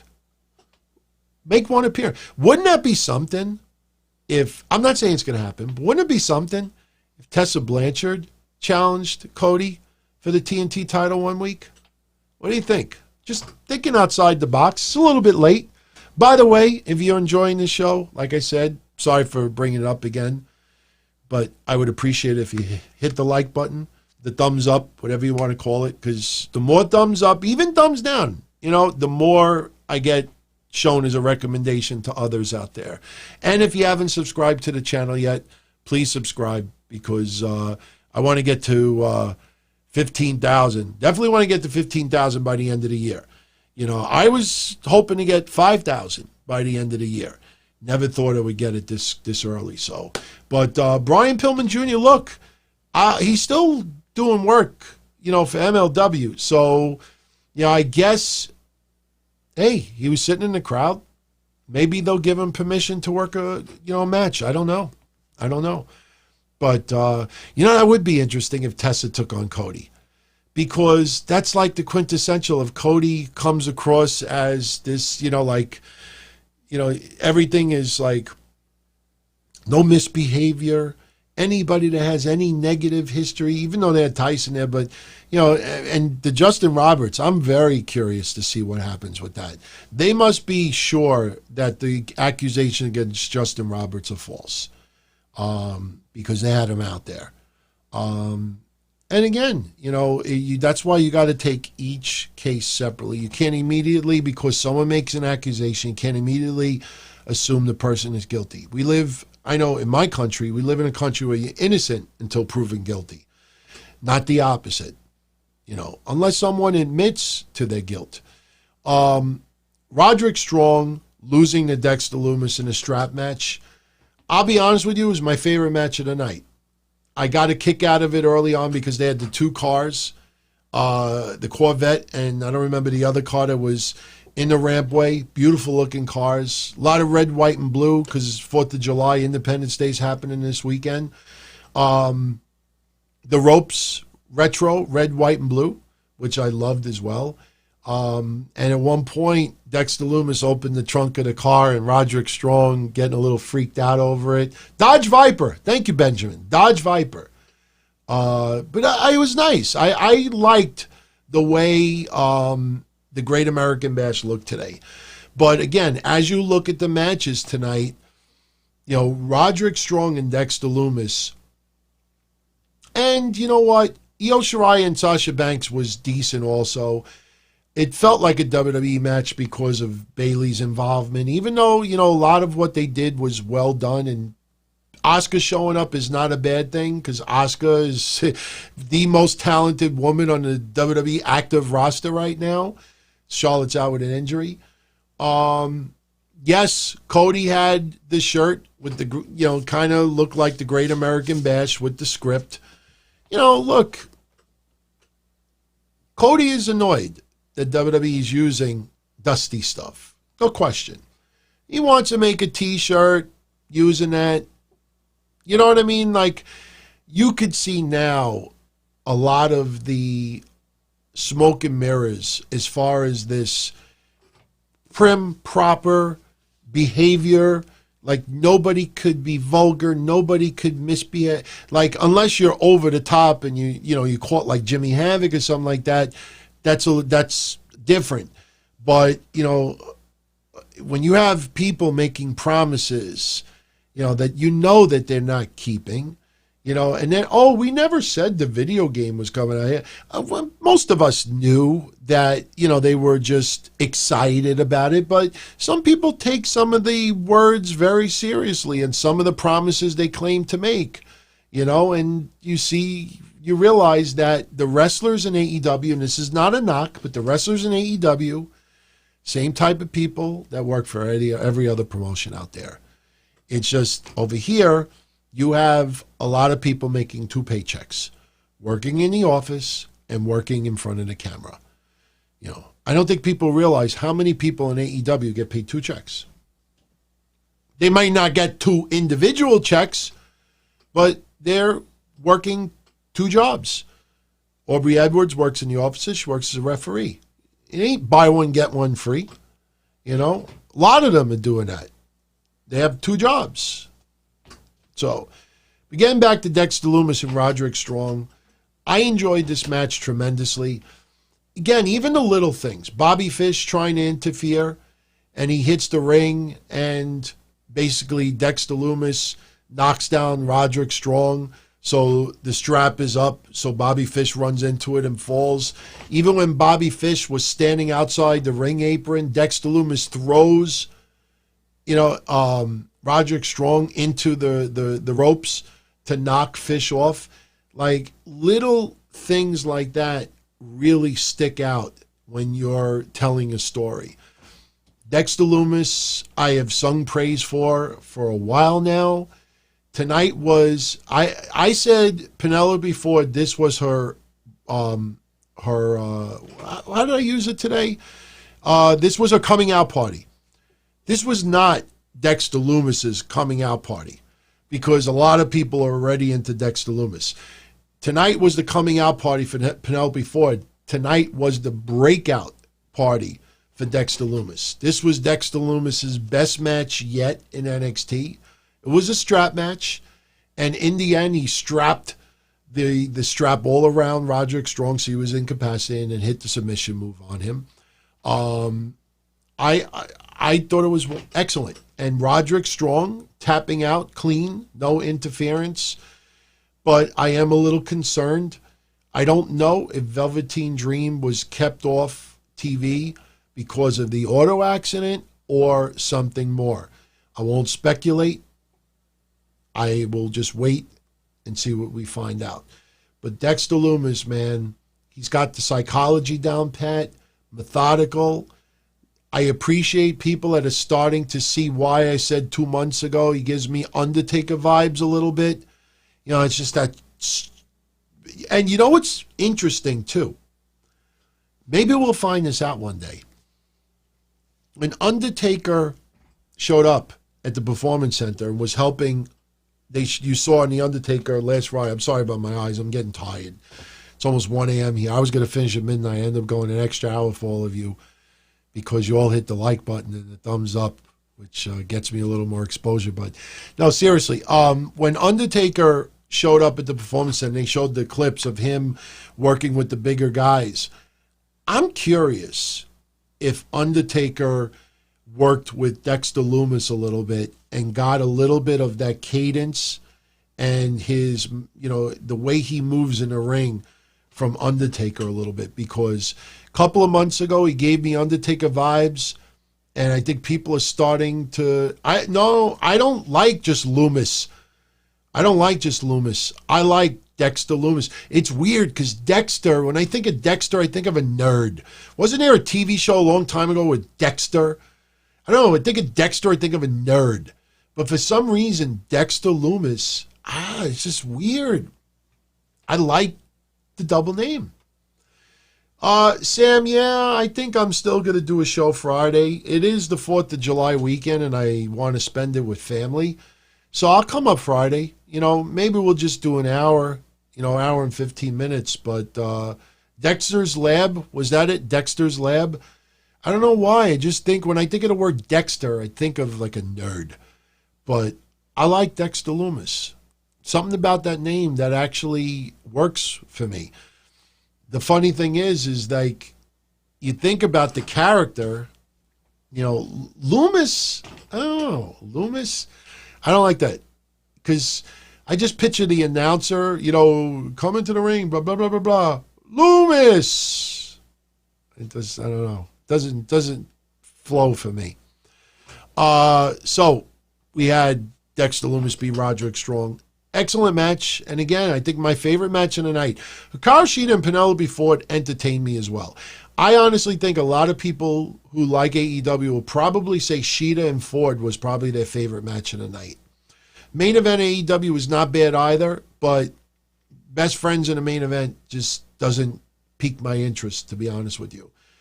No, I do not see Dexter Lumis as Steve Austin's ringmaster persona. Not at all. Steve Austin was technically sound in WCW, and he was the master of the ring. He did beautiful chain wrestling, a little brawling, but that was what Steve Austin was doing as the ringmaster. Dexter Lumis is like a fucking maniac. Steve Austin was not a maniac as the ringmaster. Not even, maybe I'll think about that a little bit, but for me, doesn't make me think that at all. So, Santos Escobar comes out with his posse, gets into a confrontation with Drake Maverick. Breezango come out for the save, and they announce that next week we will have Breezango and Drake Maverick versus Santos Escobar and party.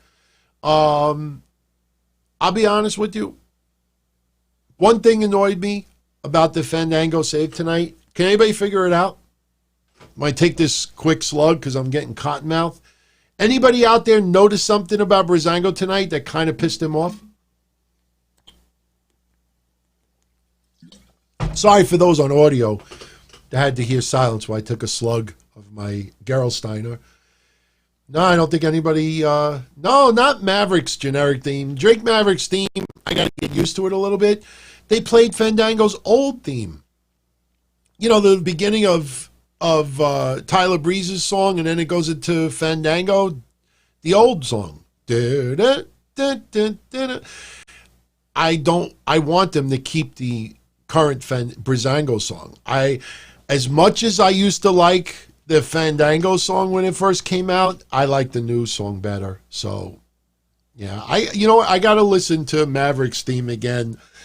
I'll tell you next week my overall thoughts about it. But next week we got Mia Yim and Candice LeRae in a street fight. All right, we'll see where it goes there. Main event, Io Shirai and Sasha Banks. I already talked about it earlier. It was a fun match. Felt a little bit more like a WWE match. Bayley being the annoying friend around ringside. I got a kick when she beeped the horn, to try to distract Io Shirai. I loved the camera shot when they shot her, Bayley, into the plexiglass and she went face first. I'm still wondering why they have not done a camera shot yet, similar to what they did to Michael Cole. Remember when Michael Cole, when they took his face, and when he did the thing with Jerry Lawler, when he grabbed him through the plexiglass and his face was all like this? I can't believe they have not done that to somebody yet. Just shove their face in the plexiglass and then have the camera on the other side. But Austin, believe it or not, I'm a big fan of Bayley. I have no problem with Bayley right now. Zero. I think she is done well in her role. Yeah, the coal mine. I'm surprised they haven't done something yet. It would be funny if they did that to Michael Cole again for some reason. I mean, it would be difficult because you wouldn't be able to pull him through the other side of the plexiglass, but you could shove somebody's head into the plexiglass. Little blood, too. You see the blood pushed against the plexiglass. But again, that match, I think we all pretty much knew that Io Shirai was not going to lose the match. It was just a matter of how the match was going to end. Did not expect Asuka to show up, but I did everything in the end fit perfectly. They were going to have a little belt interference because they are tag champs. And Sasha goes, to try to grab the belt, and Asuka climbs up from under the ring. That's the one good thing about the tape shows. Asuka didn't have to hang out in the ring for an hour, or maybe an hour early when the lights went out, because everything's pre-recorded right before the match. Asuka, you got to go out and go into the ring. So she was under the ring probably just for that match. So, when you pre-record stuff, you can, it makes it a little bit easier for some of the stars there. But I just loved the way the match ended. If you know me over the years, you know that I am a big stickler to detail. Little things stand out to me, good and bad. And over the years, I get a lot of people always say to me, they're like, why do you care about the tiny little things? They mean a lot. When I know this, may sound a little repetitive. We're not wrestlers, but you got to think about this. When you're in the ring and you're trying to tell a story, when you see Io Shirai just lay her leg over Sasha's head, so on camera, the referee can't see the green mist. That is the little fine-tuning in the incidentals that make Io Shirai a champion, that make Sasha Banks a champion. Sasha Banks laid down with her head on the mat. So the referee in storyline couldn't see her face either. Of course, Sasha, she obviously didn't want the mist, but she wasn't trying to show the referee. The whole storyline was the referee was not supposed to know it happened until after the match was over. That's what makes people champions. Little things like that. Just little presence. You don't just do something simply because you want to do it. It's got to look right. It's got to make sense. And little things like that for suspension of disbelief is a game changer. It's a game changer. Abaddon or Dexter Lumis, Ray, we've seen so little of Abaddon. Abaddon is still very, very young. Abaddon, you could see some of her work on YouTube. She is nowhere near on the level of Sam Shaw, Dexter Lumis. As far as character, I'm very intrigued with I love this. I hope the haters don't get mad at this. And I know it wasn't because I said it. Do you remember 2 weeks ago when I said, and I even dribbled on myself and I got myself wet? Not that way. Remember when I said that I want to see Abaddon do the entrance, but I wanted to open her mouth and have just blood dripping down? And I took my seltzer and I actually dribbled all over me. Remember I did that? Did you see what she put on Twitter a couple of days ago? She put a little video clip, a little promo something, and she opened her mouth and the blood was dripping down. I'm not saying that she never did it before, but I absolutely love that. I love that. Little things like that, it really stand out to me. Why do I look like I'm going to piss? I am tired, man. It's already 1 a.m. over here, so I want to, But, I wanted to give both shows, especially NXT, more time today because I truly believe that NXT just dominated this week. Although, Great American Bash, week 1, I felt disappointed. Favorite match was Dexter Lumis, Roderick Strong. On the AEW side, favorite match was probably Shida and Penelope Ford. Would you ever think I would say that? But that tells you something. Now, last week, NXT had 786,000 viewers, and Dynamite had 633. That's an ass whooping. AEW goes up this week. No question.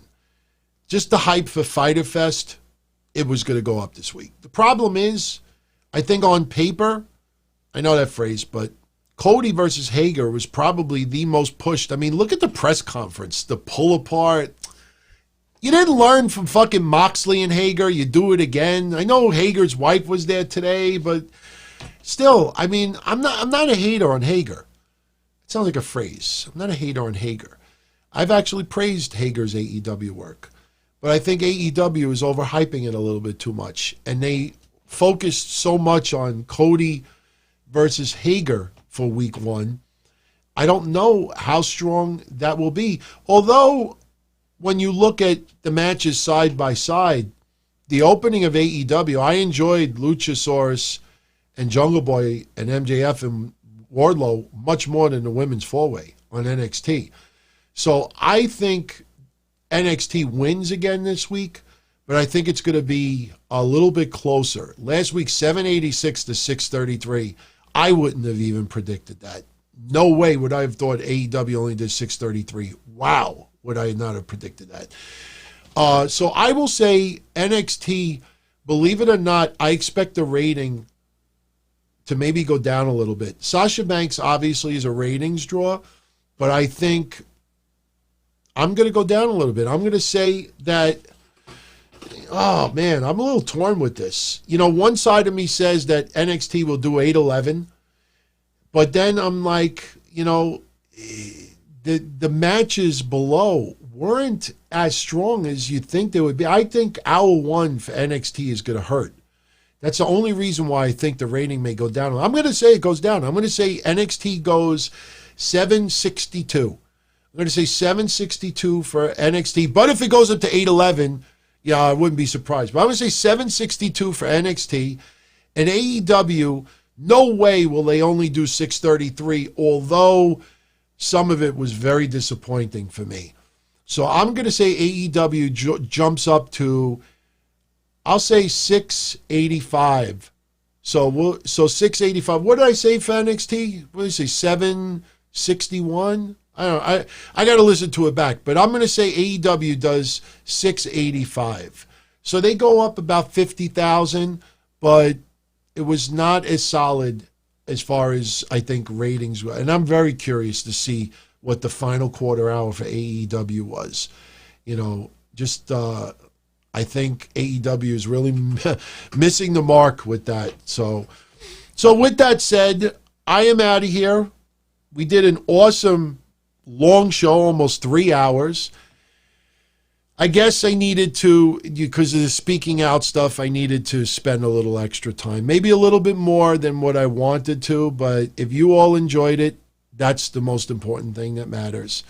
So, everyone, I am going to exit for now.